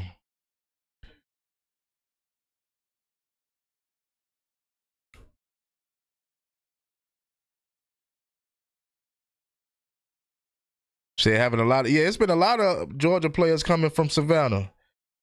Yeah. Yeah.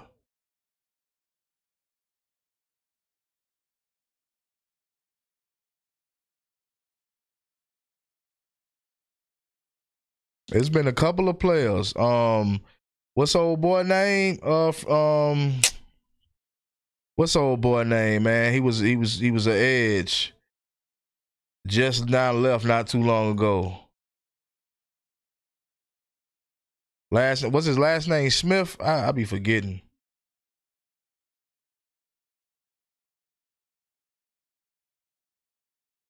Major, where you been? I ain't getting a notification.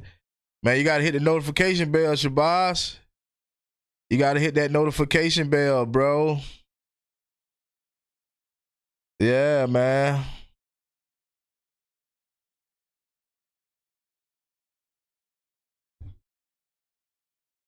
You got to hit that notification bell. Or go in your settings and make sure that you know all your stuff right. You said you need Texas to beat Texas A&M. I don't think that's gonna happen, y'all. I don't think Texas will beat Texas A&M. Just being honest, I don't believe they'll beat Texas A&M, bro. Unless they turn it around fully, like, you know what I'm saying? Oh, you had to, yeah, you got to keep the notification bell on.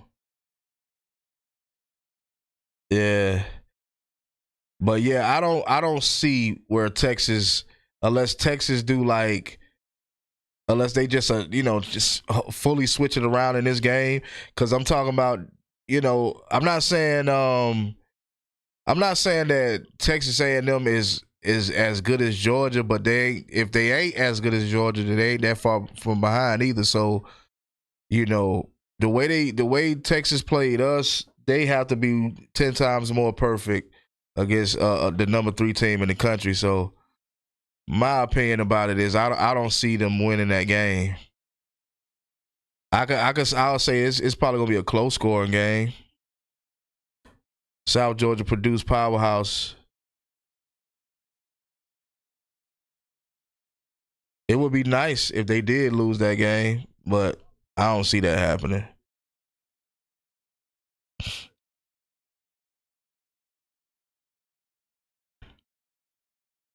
Hey, Mizzou's struggling, man. If you've been watching that game, Shabazz, what is it? What's going on with Mizzou? Because we ain't been watching it. We just got the scoreboard up, but I know before coming into the Georgia game, I noticed that they couldn't run the damn ball. I mean, they couldn't throw the ball.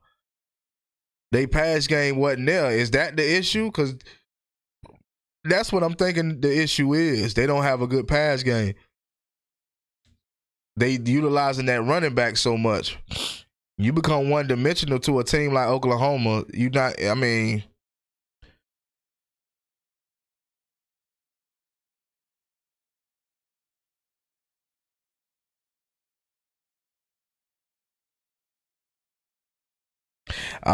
that's what would be good for us if Bama was to lose and Texas was to beat A&M. But I don't know, man. Anything can happen, man.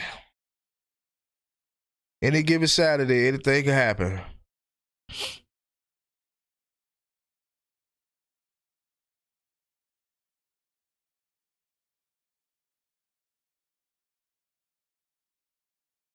I'm not even sure. I'm gonna be real. I'm not even sure if Texas is gonna if they're gonna get through Arkansas, man.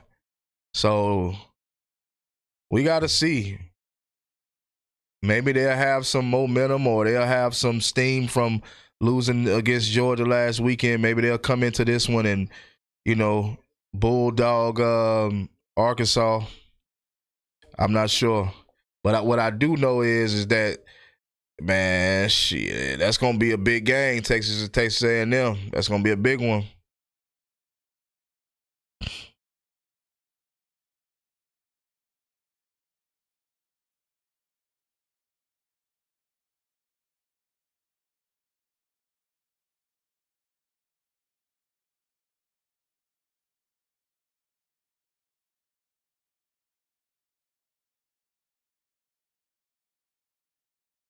All I know is Georgia looking damn good. That's all I'm focused on. We gonna get in that playoffs. I already know it.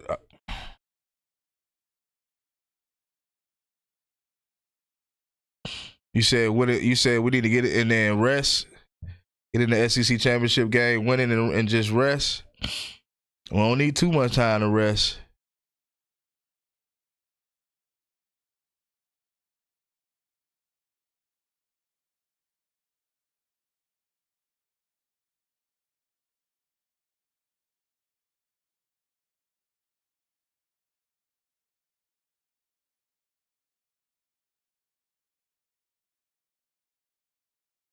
That boy riding around in a 1984 Ford F-150.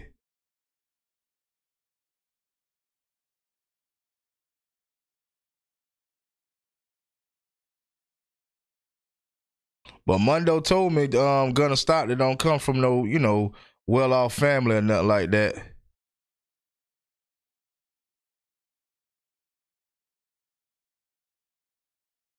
Judging by what it look like Gunner Stockton come from a pretty, Then Tiger, Georgia. I ain't even never been to Tiger, Georgia.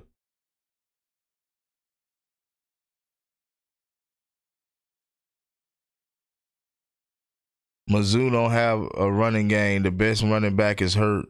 Shit, so what they been doing?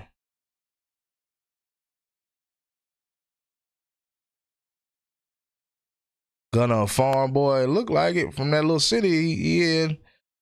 It looked like a little, you know.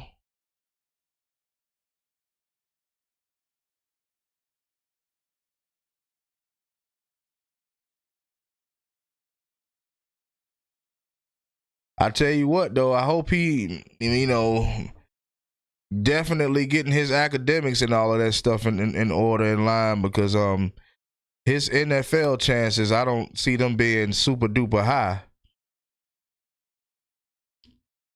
Passing and trying to run the quarterback. Oh, okay, so that's what Mizzou been doing. So they done abandoned that run game because that's all they was doing when I was watching it.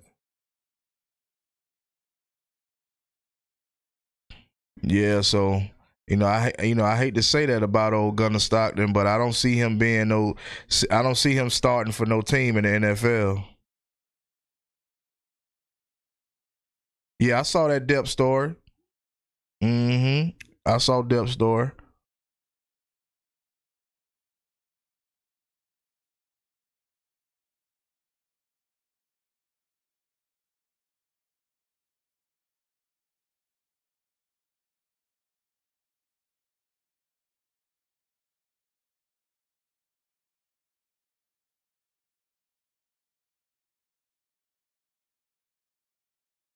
But he works out at Georgia, so you can't beat that. Having a decent quarterback for the Georgia Bulldogs.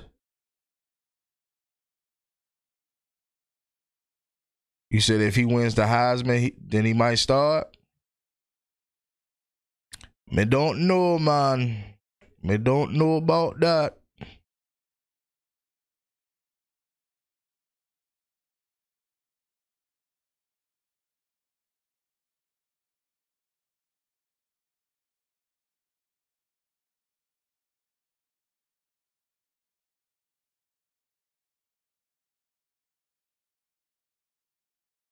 All right, I'm ready to see Ryan Puglisi. I'm ready to see Pug, man. It's about that time. I think this is the perfect game. And it is the perfect time because we going into the third quarter, coming out of the half. We already up 28-3. You might as well put your backup in.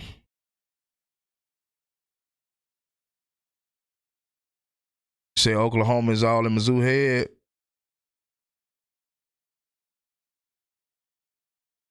Kilo said, I don't think Kirby. I didn't think so either, because typically we like to be up at least 30, but I mean we only 2 points away from 30, so you might as well start Ryan. I mean, why not? Knowing Kirby's history though, I'm not quite sure, but we just never know until we see what happens. But if it's me, I would go ahead and put him in. You need to see what your backup is about. Like, you need to see, if they can handle, being in the regular game, especially playing 2 full quarters. That'll be great for Puglisi to play these last 2 quarters, 2 full quarters. I mean, why not? Why put him in the third? I mean, in the fourth quarter, midway in the third quarter. I think that's what Kirby might do. He might put him in midway third quarter. He might allow Gunner to come in for the first of the third, and then midway put him in. And that's what I said last weekend also, or the last couple. I think it was Thursday. I said that Thursday too, that I felt that he would at least wait, mid third quarter and then try to throw him in.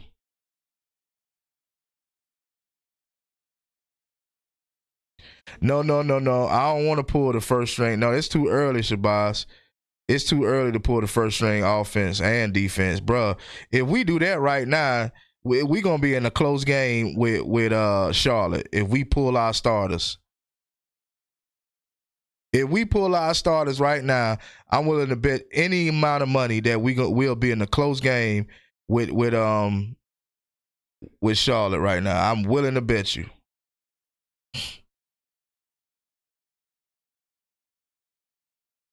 We gotta have. I mean, obviously they're gonna rotate some of the younger guys in, but yeah, I know they 1-9, bro. But I'm telling you, if we pull all of the starters, Charlotte is gonna start scoring because they 1-9, but that really it means a lot, but still, Charlotte will start scoring. I believe so. They're gonna close in that gap at least. They definitely will do that. I don't believe the second team is strong enough to go up against Charlotte right now. I just don't.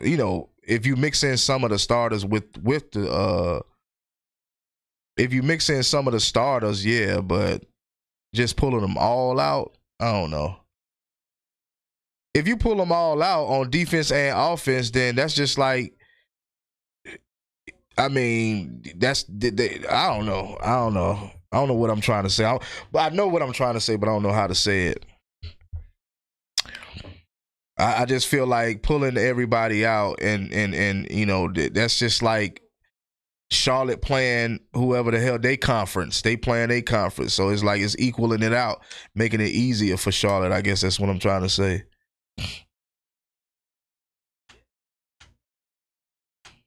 But I do want to see some younger guys, though, show up and show out.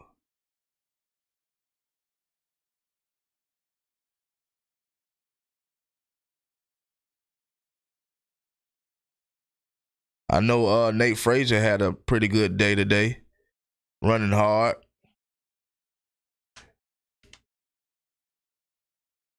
We probably going to see a whole lot more from Bo Walker, though. We probably see, if anything. But Gunnar Stockton coming back on that field, though. I know that.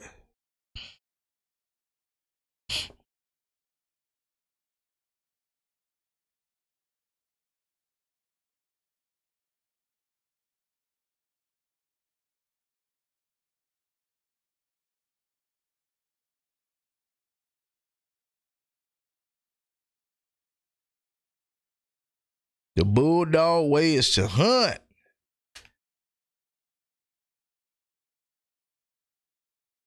That was a man. I would have never threw it to that guy. Hell no.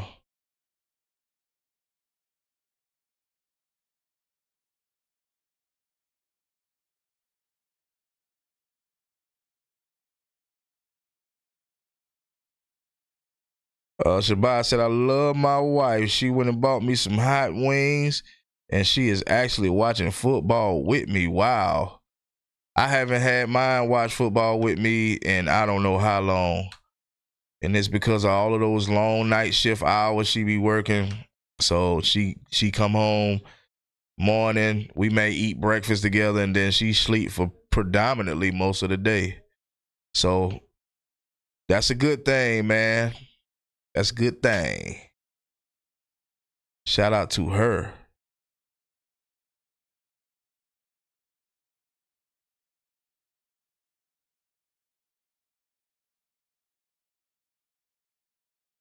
All right.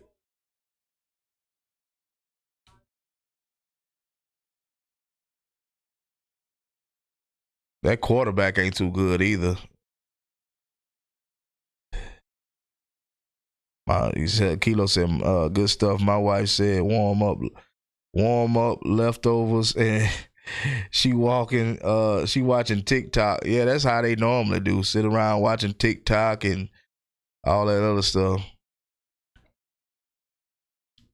I don't know why they like watching TikTok and drama-filled social media stuff. Love Island and all that shit. That Love Island. I want my old lady to be watching Love Island and all those reality type of shows. I'll be like, you don't get tired of watching that?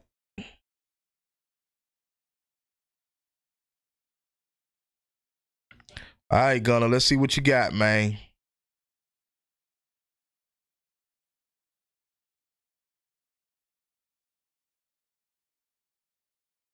Noah Thomas.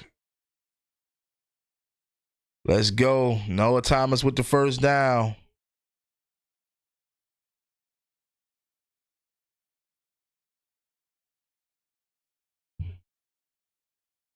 Noah Thomas with the first down. Let's go.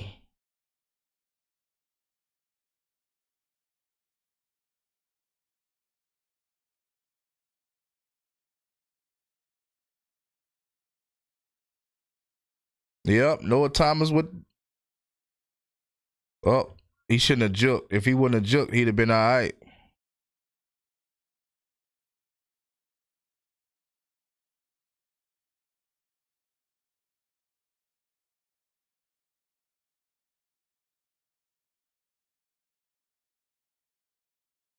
Now, when we score right here, I think this is where we'll see Ryan Puglisi come in and do his thing.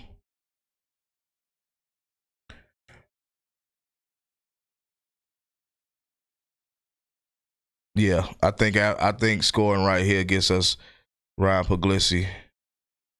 I don't see why Gunner Stockton still stays in after we score.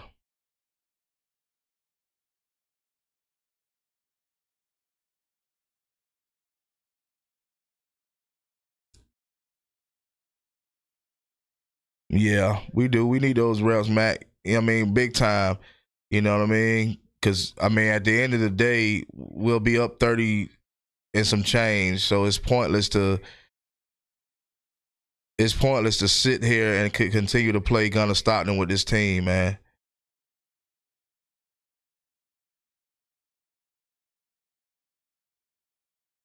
I mean, he hadn't threw for any touchdowns today, but it don't matter. We still need to go ahead and see some reps from Ryan Puglisi.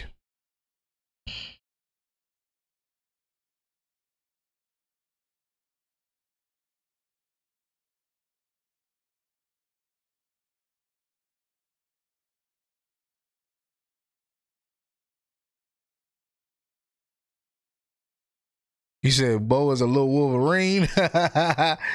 Yeah, man. Bo gonna be hell, man. He gonna be hell. You know. Yeah, he gonna be hell. You know, and I'm glad that we seeing the production coming from him, because we needed to see, you know, who else would be good for the Georgia Bulldogs as far as the running back room goes. Now it's time to see Puglisi, and that'll be great. Hopefully Puglisi comes in level-headed and not, you know, turn the ball over. I don't want to see that happen either.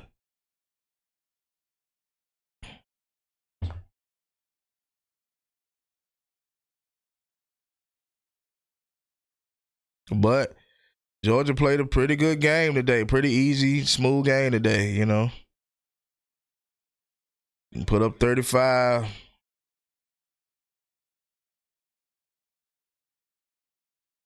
The Dogs are up 35-3, man. Bo Walker touchdown. Yes, sir. So it's been a running back day today. You know. What you said? Bo might be on the third down back in place of Cash Jones. I don't think so. And I only say that, Kilo, is because Bo, he's a freshman, right? You ain't trying to really risk your freshman. That's a lot of times why the freshmen don't get their start at Georgia a lot of times. And also Cash Jones, you know, he does other things well, you know what I mean, when they put him in different places. So I think they're gonna let Cash Jones play this last season. You know, I think they're gonna continue to start him for the rest of this last season, and then we'll see Bo Walker. I mean, that's just how Georgia does typically anyway. Like, you know what I mean? Especially if you've been somebody that's been reliable to the team. I think a lot of times they just want to help these guys, so they just don't want to sit guys down unless they just a bust. And Cash Jones hadn't been a bust, but you know he hadn't had his best games this season. But nah, I think they'll leave Cash Jones in for the rest of the season, and then eventually start Bo Walker. I didn't know Thomas was a senior. Nah, I think Noah Thomas is a junior. I think he's a junior.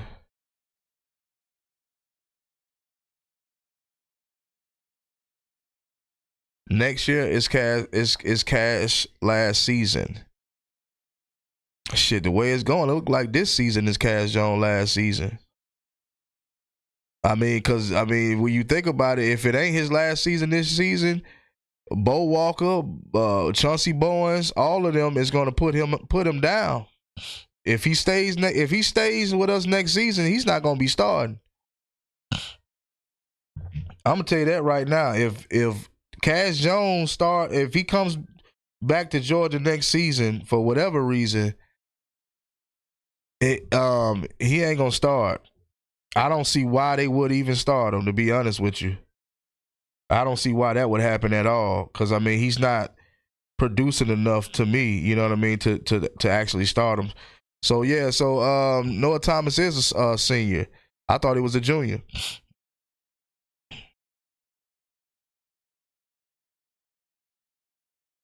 Yeah, but it wouldn't be no reason if he was to come back now, it wouldn't be no reason for him to do that. A big game is Alabama and Auburn.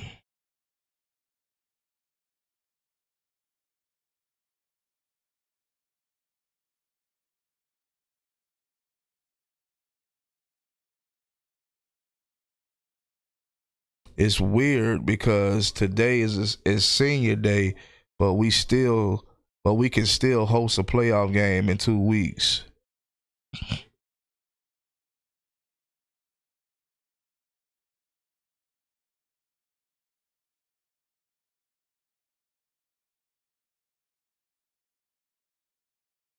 Shit, Mercer said we about to get up on this scoreboard. We ain't playing.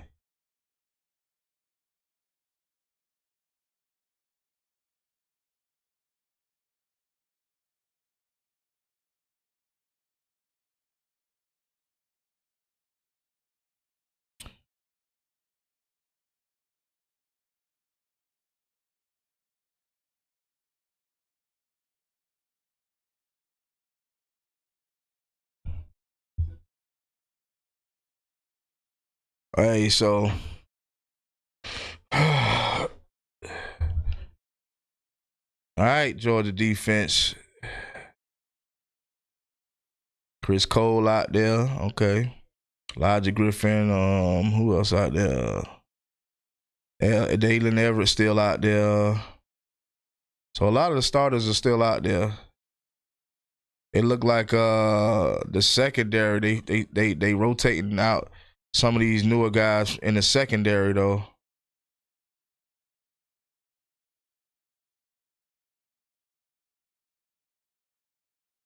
Yeah. Yeah, it looked like Ohio State's finally trying to pull away now. 2 minutes and 30 seconds in the third quarter.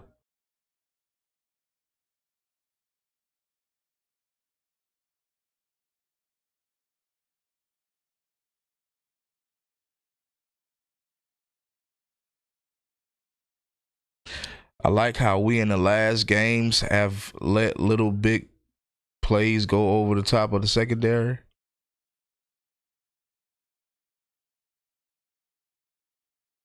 I mean, it hadn't been no real big plays happening, to the secondary lately, especially with Ellis Robinson. False start, especially with Ellis Robinson stepping his game up.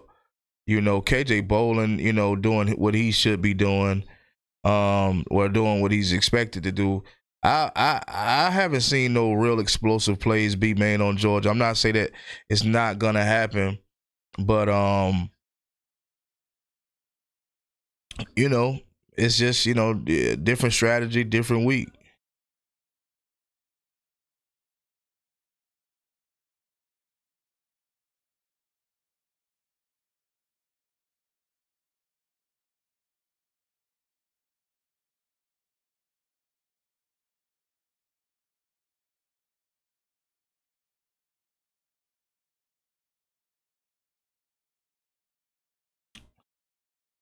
All right, fourth down. Ryan Puglisi getting ready to show up, y'all. Y'all be prepared for Ryan.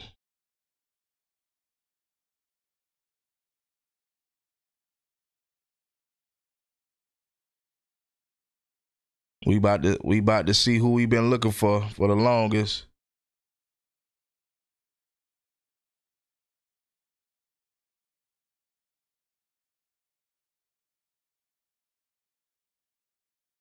I don't think we had any penalties. I don't think we had any. We've been clear of penalties, which is a good thing, See, they go Ryan right there. Didn't I tell y'all? I can predict the future. I can predict Georgia's future. I can predict the future, y'all. Oh.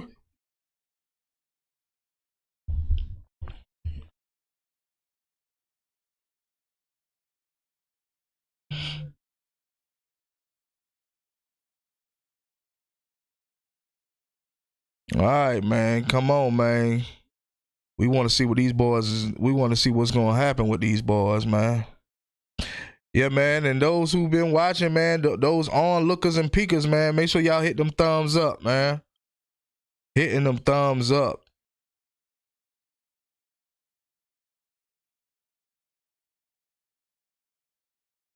Let's go.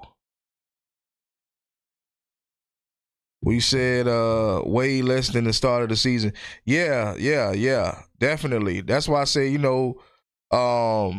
if Georgia can continue this on, I think that we could play for a national championship. If we can keep this going, teams not, being as explosive on offense against us, we should be all right. We should be all right. Because as you can see, Ohio State, if we happen to ever run into Ohio State, that's not going to be an issue. You know what I mean? I think the biggest threat in college football right now, and I'm just speaking as if right now, is Texas A&M. There's no other threats, I don't think, in college football. At least in the top 5, there's no threat. Yeah, that's what I told you, man. That's what I told you, Shabazz. I told you. We're going to get up by 30-some points, then we're going to throw him in. Long as he don't turn that damn ball over, because I've seen his potential, bro. I've seen his ability. If he doesn't turn the ball over, Puglisi is good, man, if he don't turn the ball over. But he can't come in and turn the damn ball over, man. Don't want to do that.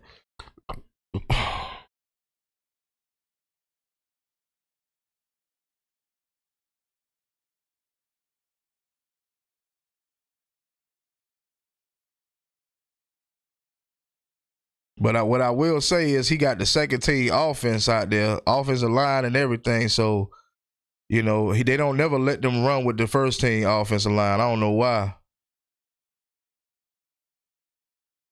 See what I'm saying? They never. I want to see him with the first team offense. You put the second team offense line out there and expect them to do something, but it's hard though. It's hard to do anything when, you got more green and white shirts in the backfield than red shirts.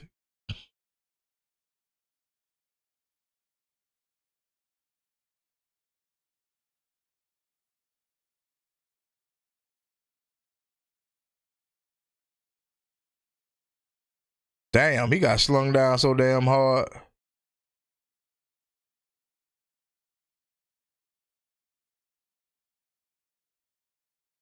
Yeah. We've been playing clean football too.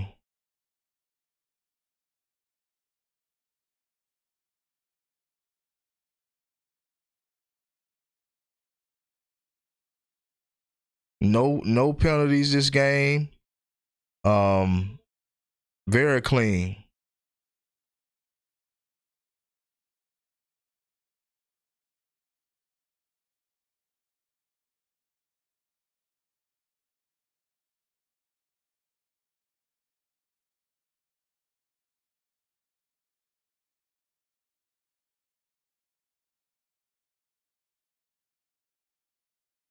Landon rolling. Finally get to see him.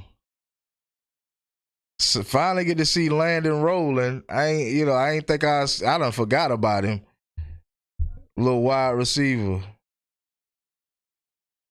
Kind of reminds you the body style of like all right.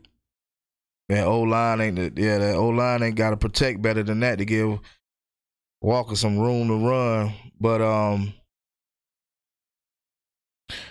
Clay Lewis, what's up, man? What's up, bro? How y'all doing, dog? Man, we good, man. We just sit here relaxing, man, trying to see these new guys get some reps in, man. And you got Rob Puglisi under center. Hopefully I see a big throw coming from him. That's my guy, so hopefully I see a big throw coming from him, you know. That's who I expected. Oh, he didn't. Oh, he threw it too low to the ground. I just want to see him settle down for the most part. Just settle in and get his foot and kind of get confident. That was a terrible, terrible throw. That was a terrible throw. This is what I meant. This is what I meant, Shabazz. If you take the whole first team out, this is what's going to happen. 4th and 5. So that's what I meant. Like, don't take the whole, don't take all of the starters out. You know what I mean? Yeah, it hit his hands. It did hit his hands. So it's catchable if it hits your hands. That's the rule. But this is what I mean when you take all the starters out. You take all the starters out, you punting. I don't feel like we should take all of our starters out. They did a great job in the first half, right? Kudos. But I still think, even with them guys, they kids, even with them guys, they probably feel like, they got enough juice in them to continue to play, right? So, but when you take all of them out, this is what happens. I mean, nobody from the first team offense was in there. Yeah, he should give him some reps. Facts, Kilo. He should give him the reps with the first team. Like, how is people gonna actually, be bought into this guy as the starting quarterback for Georgia if you only run him with the second team offensive line? That's almost like setting him up for failure. You're not really, in my opinion, you're not really making it even. Like, you're not evening it out. Okay, let's give him some reps with the first team offense of line just as well as Gunnar Stockton. Because I guarantee you, if he get the reps that Gunnar Stockton gets with the first O-line, he good. He good, man. Be fair all the way around. Be fair. Don't take the whole first team offensive line out. You know what I mean? But, Kirby got his own way of doing things, right? So I don't know why. I'll never know why. But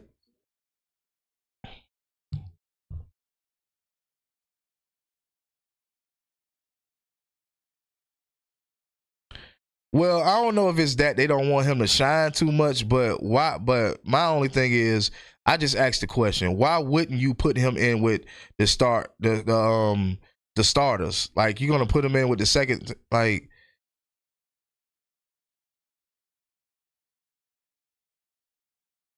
I think the first team offense feel good about Gunnar running the offense.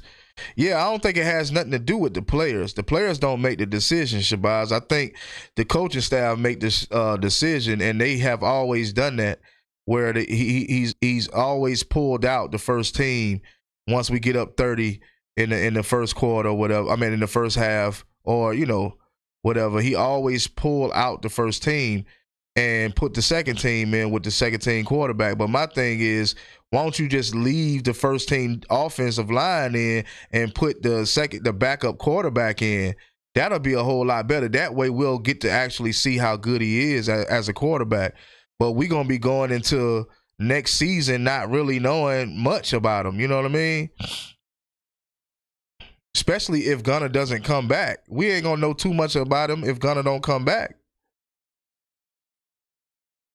That's my thing. If Gunner don't come back, you know what I mean? If Gunner don't come back, we don't know much about this guy outside of the fact that we seen him in a couple of games. In the Charlotte game, we see him ain't really completed a pass. So he got a lot more time though in this one though. I will say that Kirby doesn't want his first team offense hurt. In my opinion, that could be the reason too. I mean, I think it's a lot of reasons why. We won't know why.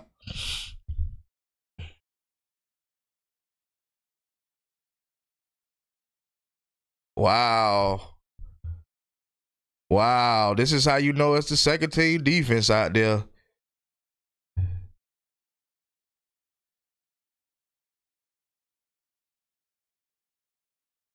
Hell no, Kirby Smart ain't gonna pick up.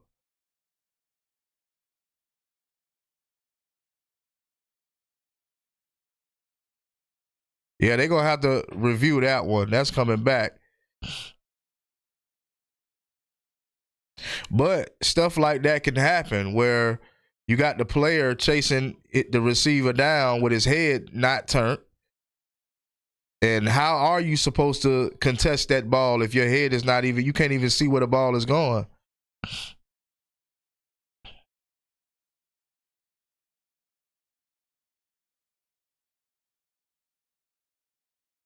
Yeah, he was in. His left foot was in. Looked like his left foot was in.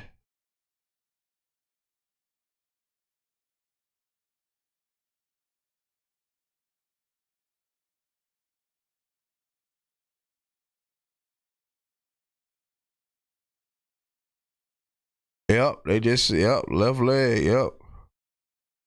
This is what happens when you take the whole first team out on both sides of the ball. You luckily we in the third quarter. You know what I mean?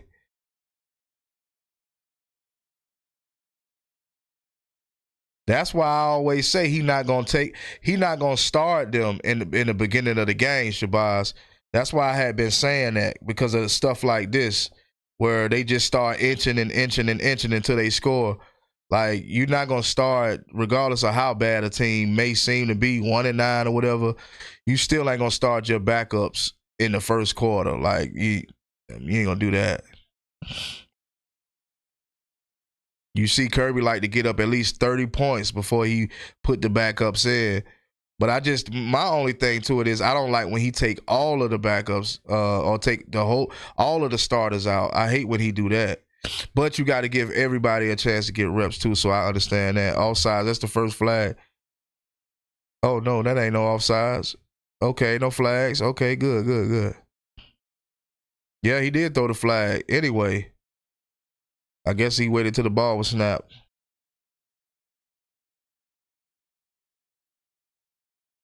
He said Auburn in the fight of their life against the juggernaut Mercer. That's a damn shame. That's a damn shame. Let me look at this damn score.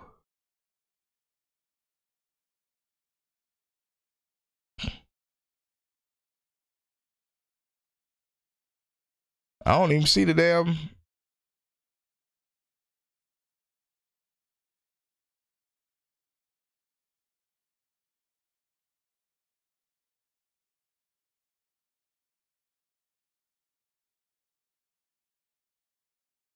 They still got Chris Cole out there. Chris Cole run with the starters. I guess and you know what? Kirby does that a lot too. He also does this. Like he'll once he see that a team is inching, you know what I mean? Trying to inch on us, what he'll do is he'll put a starter in. It might be one starter, but he'll put them in. I saw him do that a couple of times. I can't remember when, but I saw him do that a couple of times where he noticed that the second team was just not getting the job done, and he'll put one starter in. I've seen it happen a couple of times. That's why Chris Cole is in right now.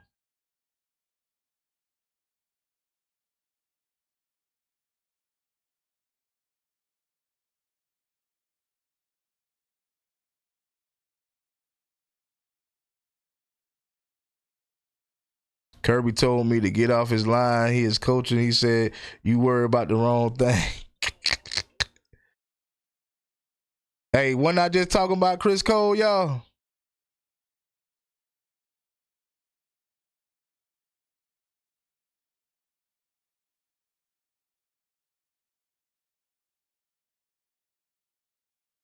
He did that purposely. Kirby do that shit all the time. I know a lot of people don't be noticing it, but I be catching it. He do it a lot.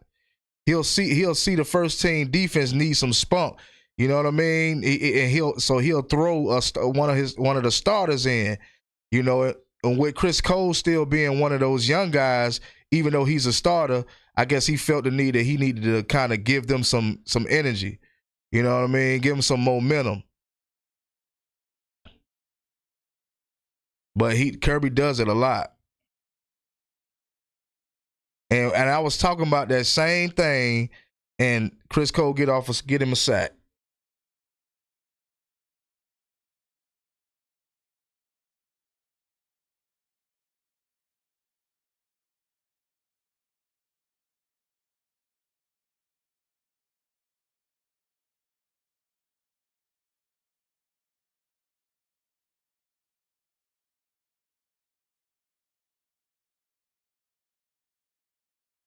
But, you know, also, too, as fans, we got to let Kirby Smart cook. We got to let him cook, right? I mean, this is a method that I think I think it has worked season after season for us. So we got to let him cook regardless of how we think about what's going on, you know. But it's only right to have our opinion. So we ain't going to be sitting here, you know, that biased to the point where we not going to have our own opinion. We have our own brains over here at the Doghouse. So, you know, we use our own brains and our own opinions and judgments over here. So it ain't nothing wrong if you feel a certain type of way about what the coach is doing. You know what I mean? It ain't like we get a lot of information to even know exactly what he's doing.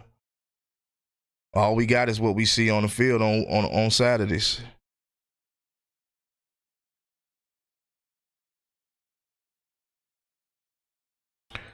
Now it looked like Ohio State doing something. Scored 35-3 now in the fourth quarter. I don't even know what the Auburn score is. I can't see it. I don't see it on scores. And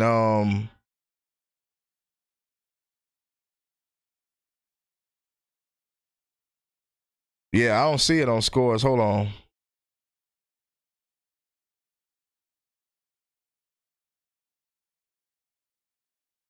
I don't see it. Yeah, I'm sitting here looking for it. I don't see it. I would think it would already be up here. I don't see it.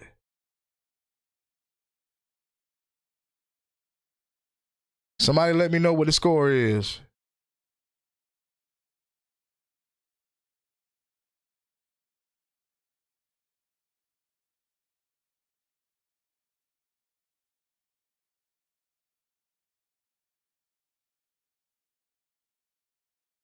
Yeah, he should lead the first team offense in, man. It's too much time on the clock, bro. Like, you should have just left the offensive line in. Like, you just punting the ball, like come on, man. Every possession. in this third quarter. You punting the damn ball and like, come on, man. Luckily for Chris Cole coming in on the defense, we got some damn spunk going on that defense. But man, look, you got to keep some of those starters in, man, on that offense. Yeah, that's all I say. Keep some of them boys in there. That O-line, man. At least the O-line. Keep at least the O-line. You can run the second team, the rest of the second team, wide receivers and all of them, running backs, but at least have the first team offensive line in there. Pull them back in the fourth quarter. I mean, let them sit down for the whole third. Pull them back in the fourth.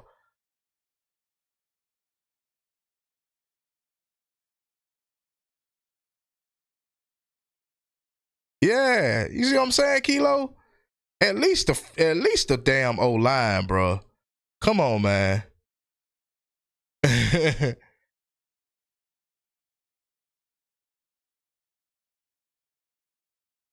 Cause you gotta think, bro. You had an injured O-line for majority of the season, right? Injured O-line, your starter O-lines. You think that the second team is any better if your first team O-line is injured? Ain't no way your second team any better.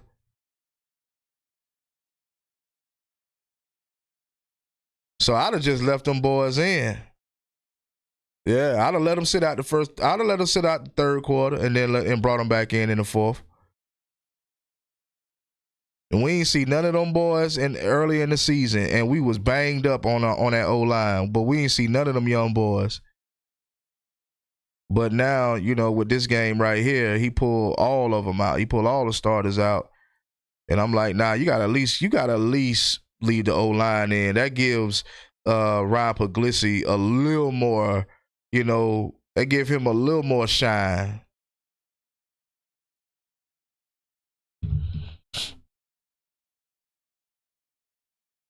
Because right now, the average person that don't, really like Ryan Puglisi or whatever, they thinking, oh, he's just an average looking, you know what I mean? And that's not it. It's just that you got the second team O-line out there as well as the receivers. But I don't mind the receivers, but take the O-line out and leave the first team O-line in so that he'll have the same chances that Gunnar Stockton have. The same opportunities to make good throws down the field that Gunnar Stockton has.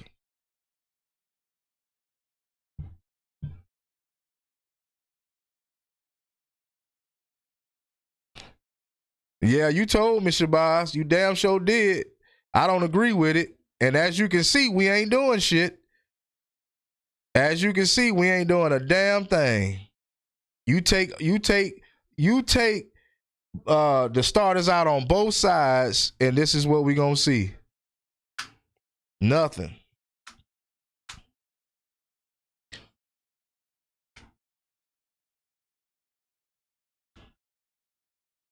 That's why he put Chris Cole back in. I'm telling you what I know now. That's why he put Chris Cole back in there. As soon as I start talking about that, Chris Cole get away with the sack. Come on, man. I see Kirby doing this type of shit all the time, but what he should have did the same thing as far as the offense goes. That would have helped, Ryan Puglisi a whole lot. Cause Puglisi don't look bad. I mean, he's been handing the ball off a whole lot. I mean, he got a better chance handing the ball off. Your O-line ain't holding up for you. You got a better chance of just handing the ball off and just, it's 35-3. Kirby said, let's eat some hot wings and drink Gatorade. Shit. Damn that. Damn them wings. Damn that Gatorade. He making my boy look soft out there. But I definitely might go get me some wings. You just gave me an idea. To be real with you, I just don't know what kind of wings I want to get.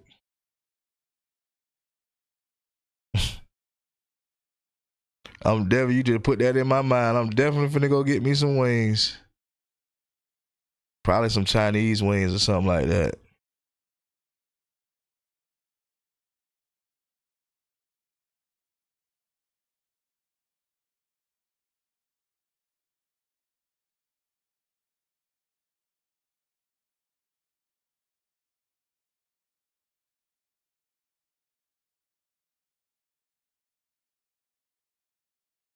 See what happens. No Chris Cole, no Raylan Wilson. But we got lemon pepper wings and Hennessy and two blood. God, y'all doing all that? Damn. Y'all doing it big.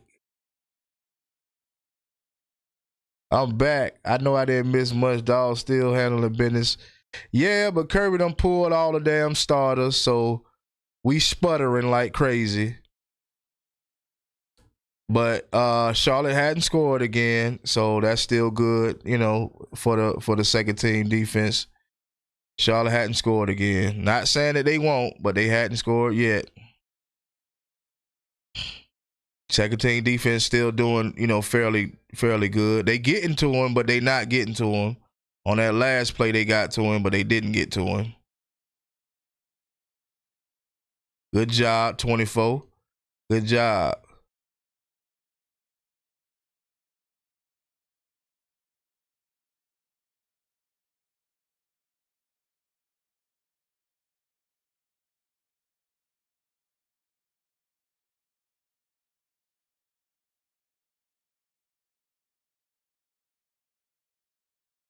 You said she don't do that. She don't do none of that, huh? Mine bot don't do it either, man. And she really, because she be working so much. That's really why she don't.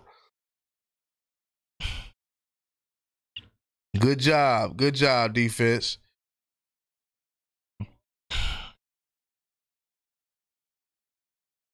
That's a big ass tight end, boy. He look like he a lineman. He might be. I don't know.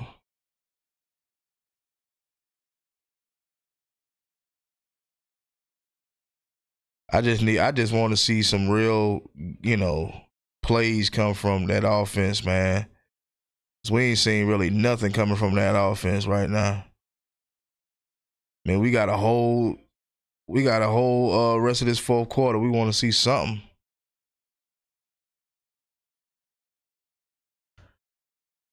I don't even know why the hell we even played this team. Like, why was this team on our schedule?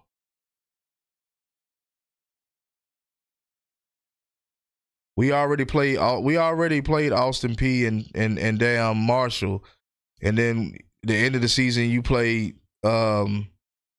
Charlotte. Like, what was that about?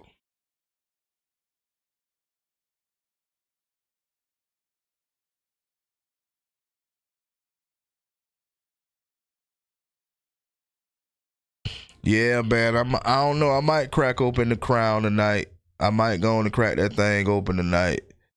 Yeah, you know, a lot of times I don't like the drink, man. Every time I start drinking, I get to calling everybody.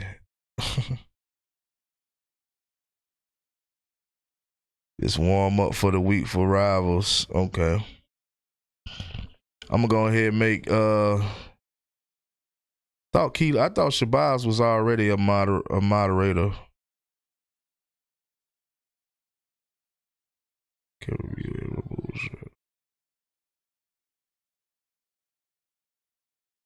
Yeah. I just 225 girl, she get that moderator. I'm just making the regulars the moderators, man, the mods, man. So I appreciate it, because eventually, man, the more this channel grow, the more haters gonna start coming off in these lives, and you know, I'm gonna need y'all to handle business. So you guys are now mods for the Dog Channel.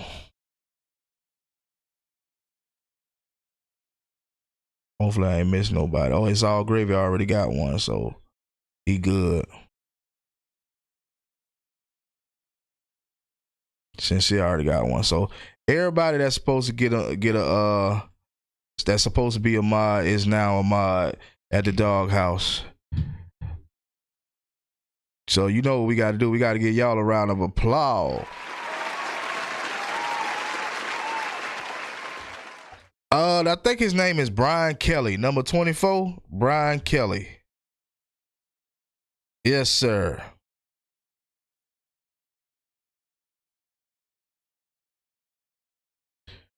I think his name is Brian Kelly or something like that. I'm not sure.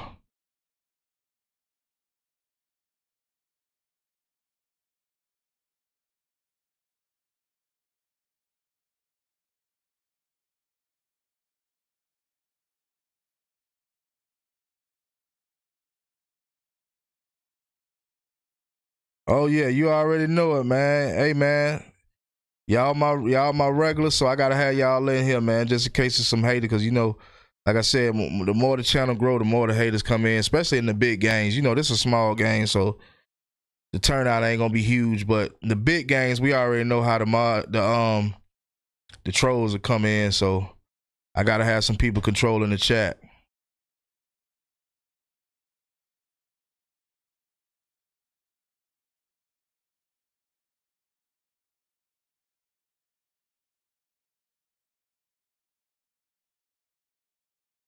All right, the offense back on the field. Let's see what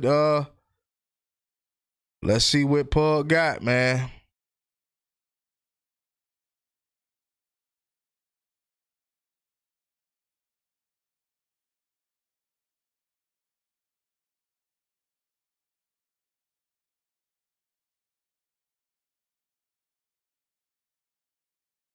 Look like you got y'all boy Roger Robinson out there.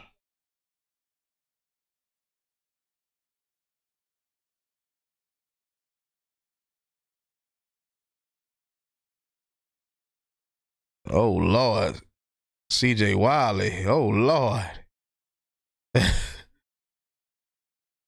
Oh Lord, come on now. Come on now. Pug, man, show me something, man. Damn, 2nd and 10. Show me something, Pug.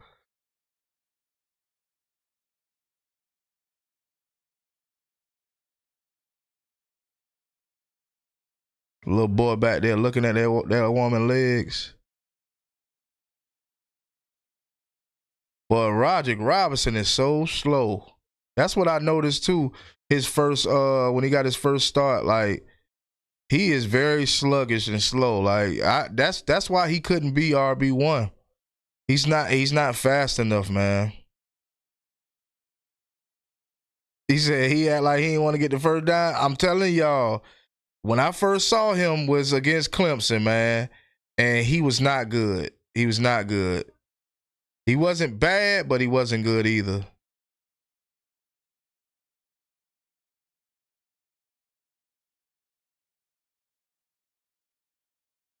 All right, they trying to move the ball. Blackshear, I remember him. I remember him also. He was like a little 3-star.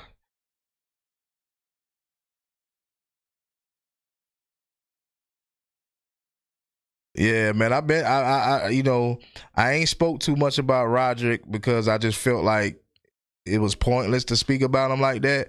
But I know a lot of people thought that he was because he's a big body wide running back. But nah, he ain't all that. He okay. He's slow though. I will say that he's a pretty slow running back. Okay, Gunner Stockton to CJ Wiley. Okay, first down and some change. Not Gunner Stockton, but all these damn names. Ryan Puglisi.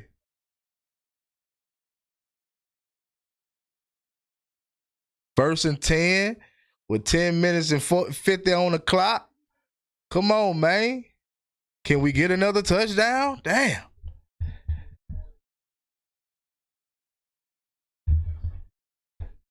All right, Pug.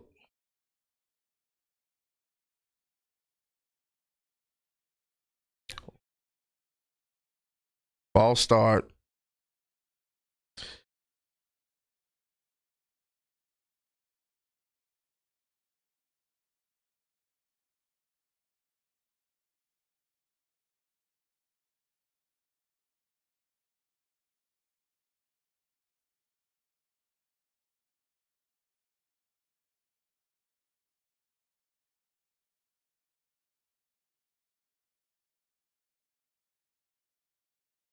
There we go, CJ. There we go. Yeah, man. Yeah, man. That damn pug, all right, man. He all right. I'm telling you, if he got the same amount of, if he played with the ones, I guarantee you, he probably will be, if not just as good, better than Gunnar Stockton. I'm telling you.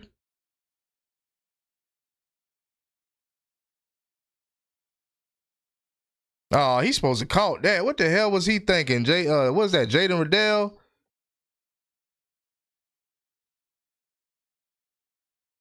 Oh, there go Big John Jackson, huh?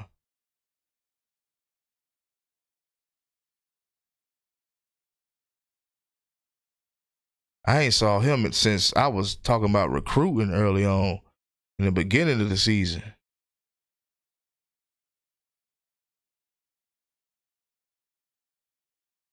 Oh my God, bro! What was he was doing a ballerina jump? Blackshear doing a ballerina jump? Like what was that, brother? Come on.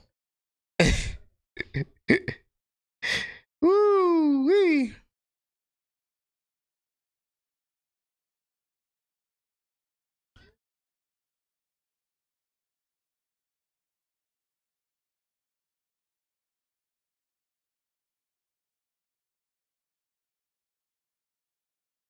It don't look like we're gonna score again, guys.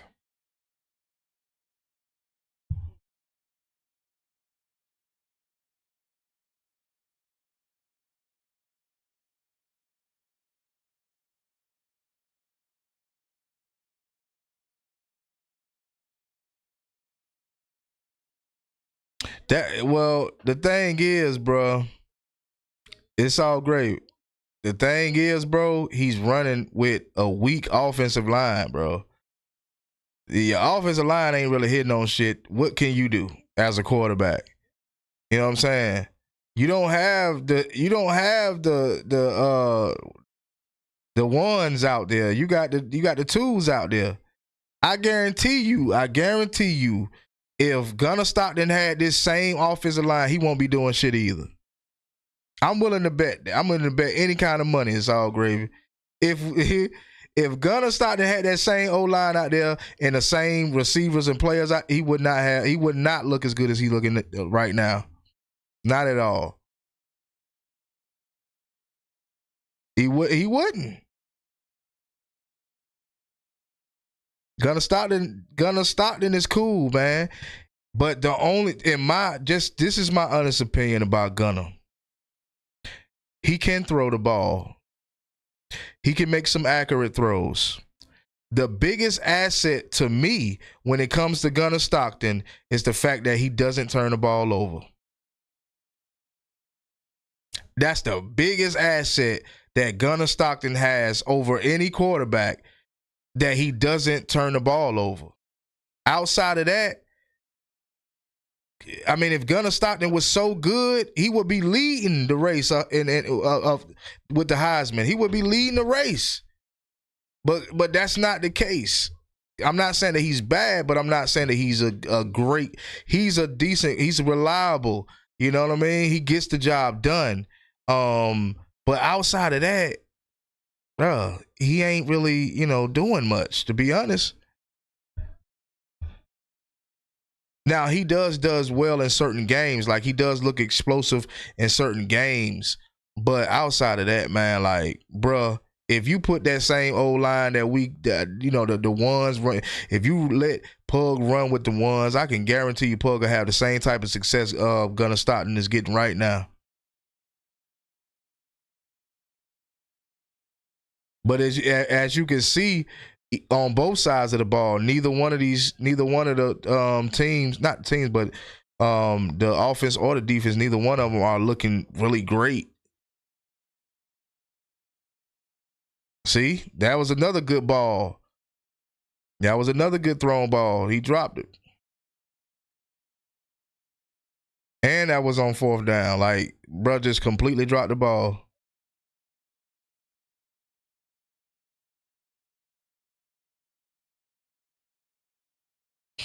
Oh, you think they playing more inferior competition? I'll agree to that. I'll agree to that. But as we seen today, Gunna Stockton ain't throw for no damn touchdown today. So I mean, it could go either way, man. It could go either way. Like it's really no right or wrong answer to this situation, man. It's more so, how everybody had their opinion on what they think.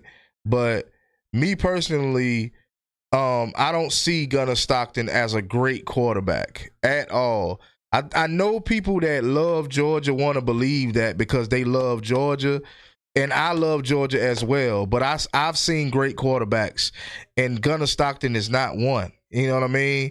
Like, let's just be honest. He's not a great quarterback. He's a mediocre quarterback at best. Like, he's okay. He can get the job done. But his biggest asset to this team is the fact that he don't turn the ball over a lot, and he does make good decisions with the ball. So that's the biggest asset that I feel he has. Nobody really talks about what Gunna Stockton actually does. What does he actually do? Like, you know what I mean? He don't have no highlight of the season, no highlighted play of the Superman? Come on, man. No, Georgia never really, we never really we did have a great quarterback. We just benched him.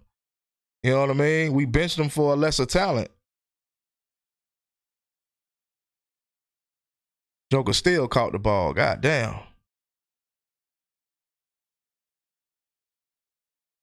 That's what I'm saying, Kilo.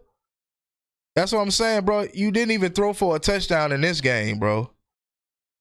Now, does he get it done in the games that we needed, like against Texas and, other teams, Ole Miss, yeah, he threw a couple touchdowns, but my thing is, bro, you got to be consistent every single game for me. You can't just do it in certain games. You know what I mean? But that's why I say he just do enough to get the job done, which we can't. I mean, I'm not looking for more. I'm not looking for, him to be just all crazy with it or nothing like that. I'm just saying, I know a lot of Georgia fans, because we are Georgia, we always try to make it seem like our quarterback is more better than what he really is. Nah, he's decent. He's okay.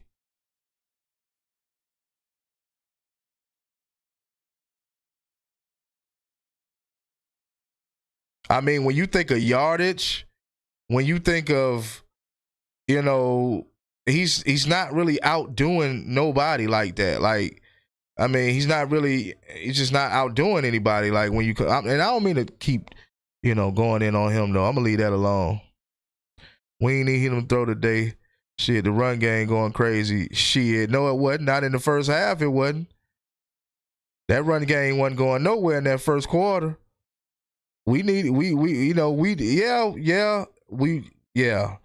The touchdowns came from the run game. But it was not like we ran for 20, 30, 40 yards. It wasn't like that. You know what I mean? He is almost toe-to-toe with Bennett Style. Yeah. Yeah. That's the thing with Stetson. I thought Stetson was a more accurate. Well, I ain't gonna say accurate, because Gunna's pretty accurate too. I think that I don't know what's the difference between them two guys. Interception, defense, got them an interception. Good shit, second team defense. Finally did something.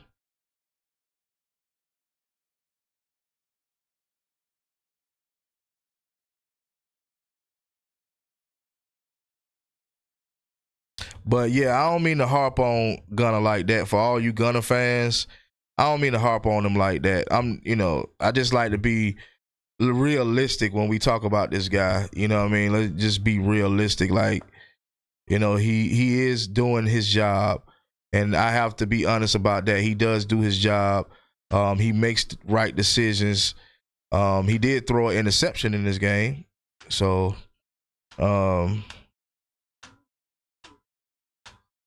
I don't care about no Heisman away long as Gunna gets us the F a natty. Yeah. No, you said a natty, F a Heisman. No touchdowns in this game. Second team offense needs to put up some points now. Well, I mean, it's I don't know if we're gonna put up any damn points, but we've won the game. It was an easy game. It's cool. You know what I mean? I know that we get spoiled and we get to the point where we want to just run the scoreboard up, but you know, it's just not happening. If your first team offense ain't all of that, just imagine the second team offense. We're looking more better as far as our running backs. We're looking better in the run game than we are in the pass game.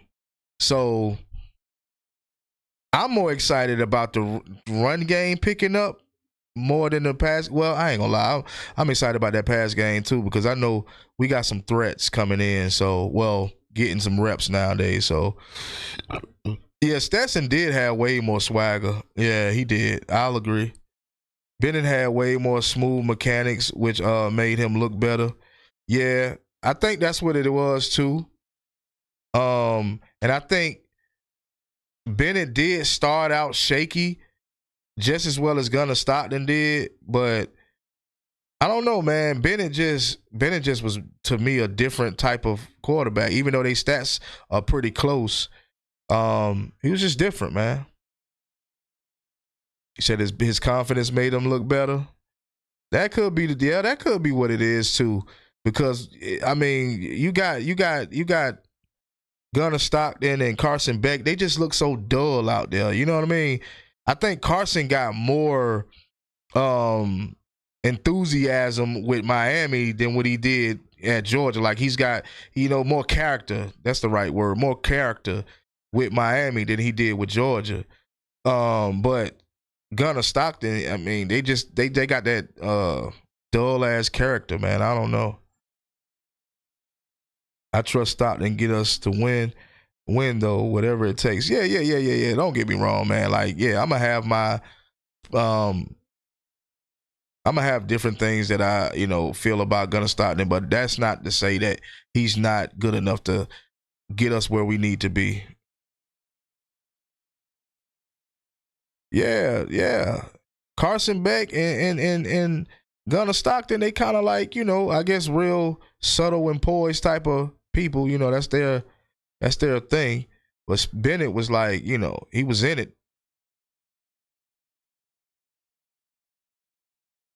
See, you put Bo Walker back in, yeah. You already know Bo Walker running with the ones, man. He getting where he need to be. Gunnar has grown up. And there's another Bennett. Glad Beck left. I'm glad Beck left also. I'm glad he left. Yeah. Because we need a fresh start anyway.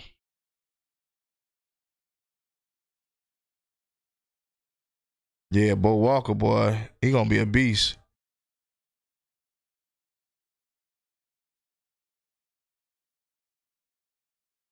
Yeah, Bo Walker with the first down. 225, girl, what up?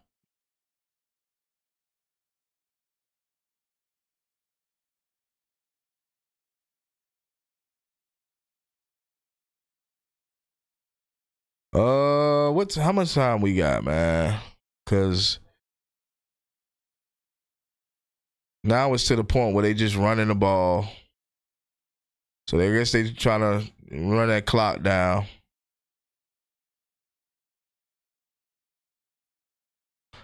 Leave out of here with a pretty good clean game. You know what I mean?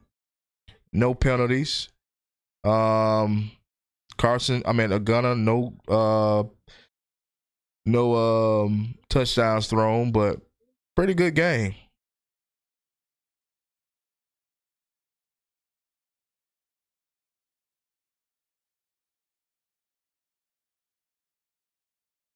Roger be running in slow motion. Like he running like, gotta get to the first down mark. Say you want to play Ohio State? Yeah, I love to play Ohio. I love to play the number one team in the country this year. Because the number one team in the country do not look like the number one team in the country.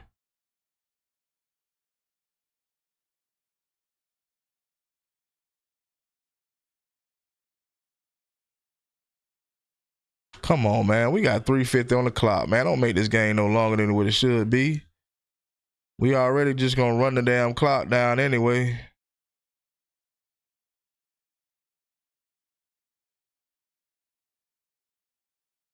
But we getting there. All in all, guys, we getting there. Gunnar Stockton is getting all the reps that he need.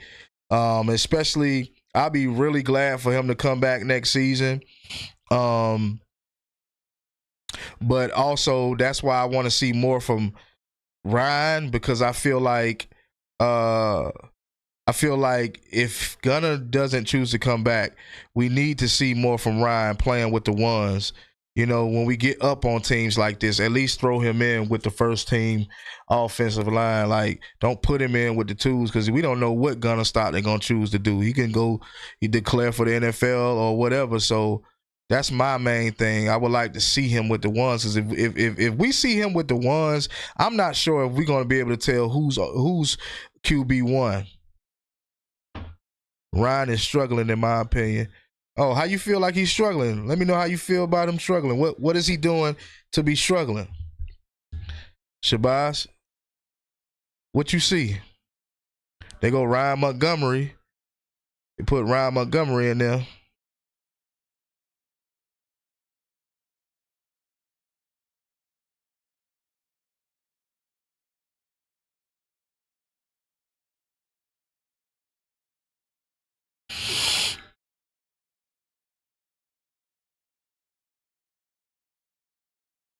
Yeah, they just wanted to get out of here with a quick win.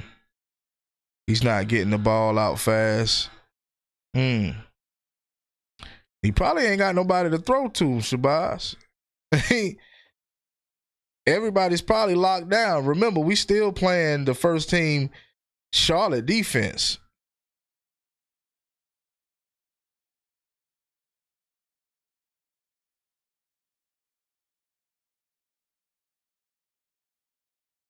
That's what I believe. I believe that if he ran with the first team offense, he would look just as good as the QB1. I mean, that's, to me, that's obvious, but at the same time, I mean, that's not the way Kirby do things at Georgia. So we gotta live you gotta learn to live with it.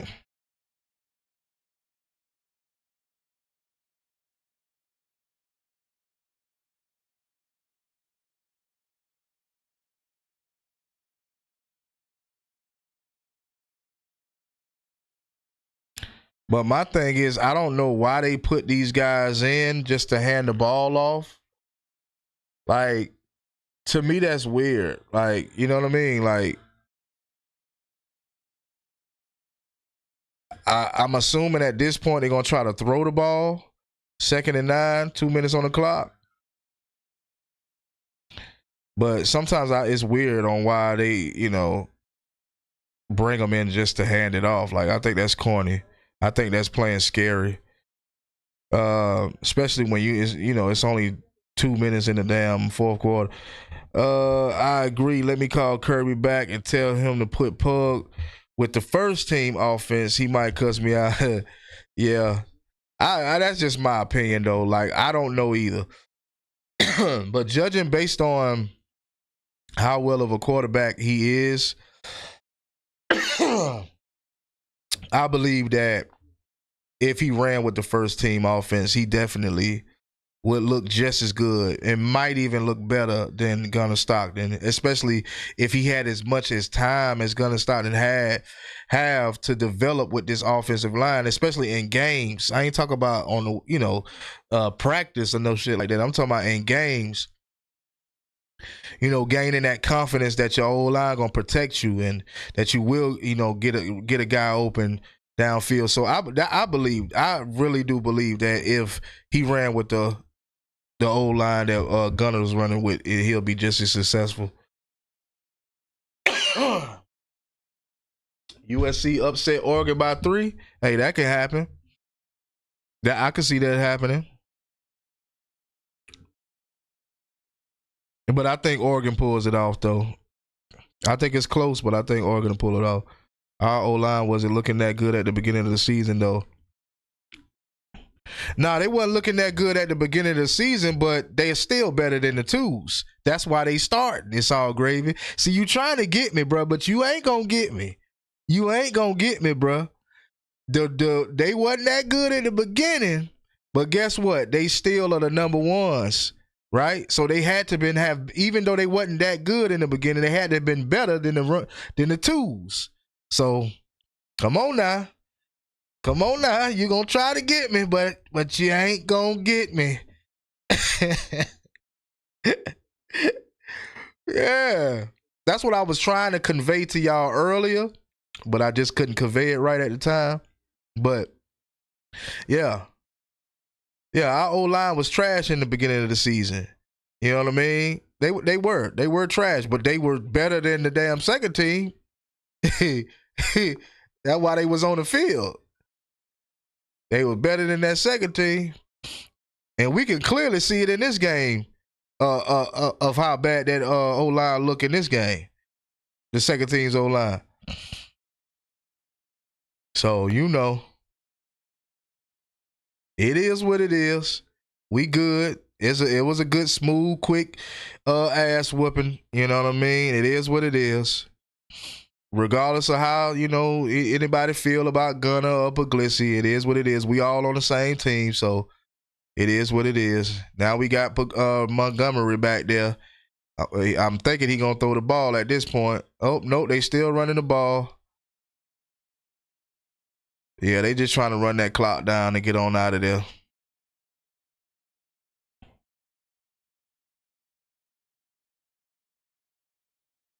Mizzou. Yeah, man. Yeah, man. Oklahoma be struggling, though, man. Oklahoma don't be doing nothing but kicking field goals, man. They need to get rid of their coach. Yeah, I think it's about that time, too. It's about that time, too, for him to go ahead and go sell some insurance or something.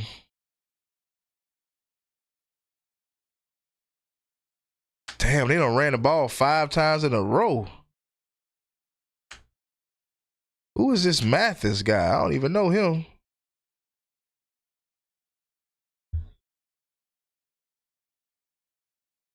Yeah, man, they about to go ahead and nail this thing out, man. They played it safe as hell.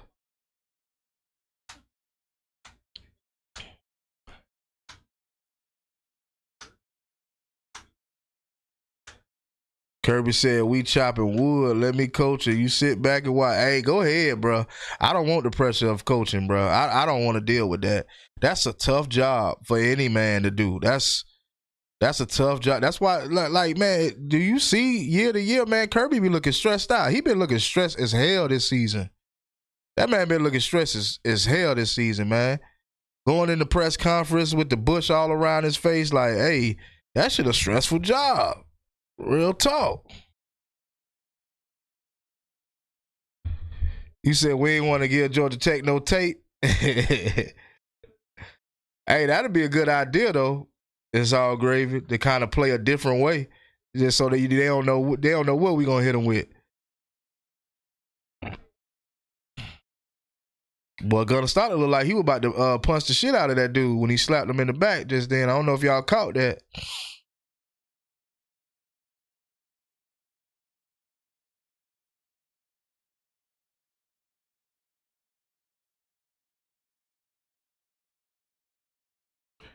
Damn, 2 whole quarters and the second team ain't scored shit. So we better hope everybody stay good and healthy. Shit. Yeah, but Bo Walker did his thing, man. He came in this game and did his thing, man. Yeah, I mean, judging based on what we seen today, yeah, the only tape that they gonna get is the fact that we able to run that ball. But as far as plays, downfield plays, nah, ain't no tape for them. But they done got enough tape all season to know what the hell we about. So it ain't like we ain't been this the first game of the season. Texas and Arkansas, I might pull for Arkansas. Yeah, I think Arkansas got a chance to win that game. I really do. I think Arkansas got a chance to pull the upset. Yeah, man. Mizzou out there throwing interceptions, man. Them boys.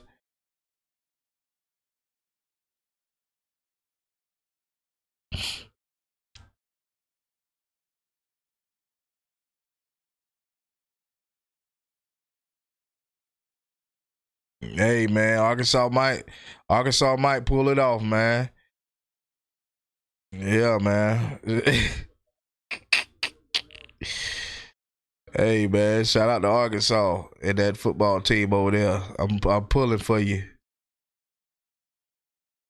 They might spank Texas ass, man. I mean, Georgia ain't that goddamn. Let me hush, cause man, shit. Man, let me hurry up and get the hell on out of here, man. I gotta hit the stove. I gotta do a whole lot of other things. You know what I mean? Hey, man, appreciate y'all for tuning in, bro. You know what I'm saying? Appreciate y'all for rocking out with me like y'all always do. You know what I'm saying? We had a cool, smooth, laid back live. I think next week will be the same way. It won't be as comfortable and laid back as this one. But at the same time, man, you know, hopefully we pull that game off also next week, which it ain't no doubt in my mind that we will. Oklahoma trying to hold on in the second. They did the same thing to Bama. They did the same thing against Bama, man. 225 girl. They was holding on. They survived. Yeah, they survived. Yeah, we normally do play them on Fridays, though. Let me check, because we normally do play Georgia. You reminded me here. Yeah, we do play them Friday at 3:30. Yep.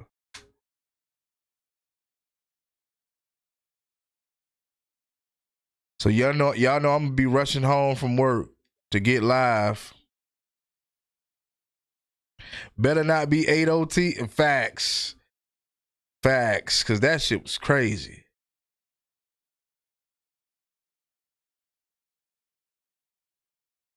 Yeah, but I'll definitely be home before 3:30. Yeah. Well, no, I won't be home before 3:30. I won't be home before 3:30, but I'll be home, you know, around that time. So I'll probably be starting the live a little bit late, probably maybe 15 minutes late to the max, 15, 20 minutes late.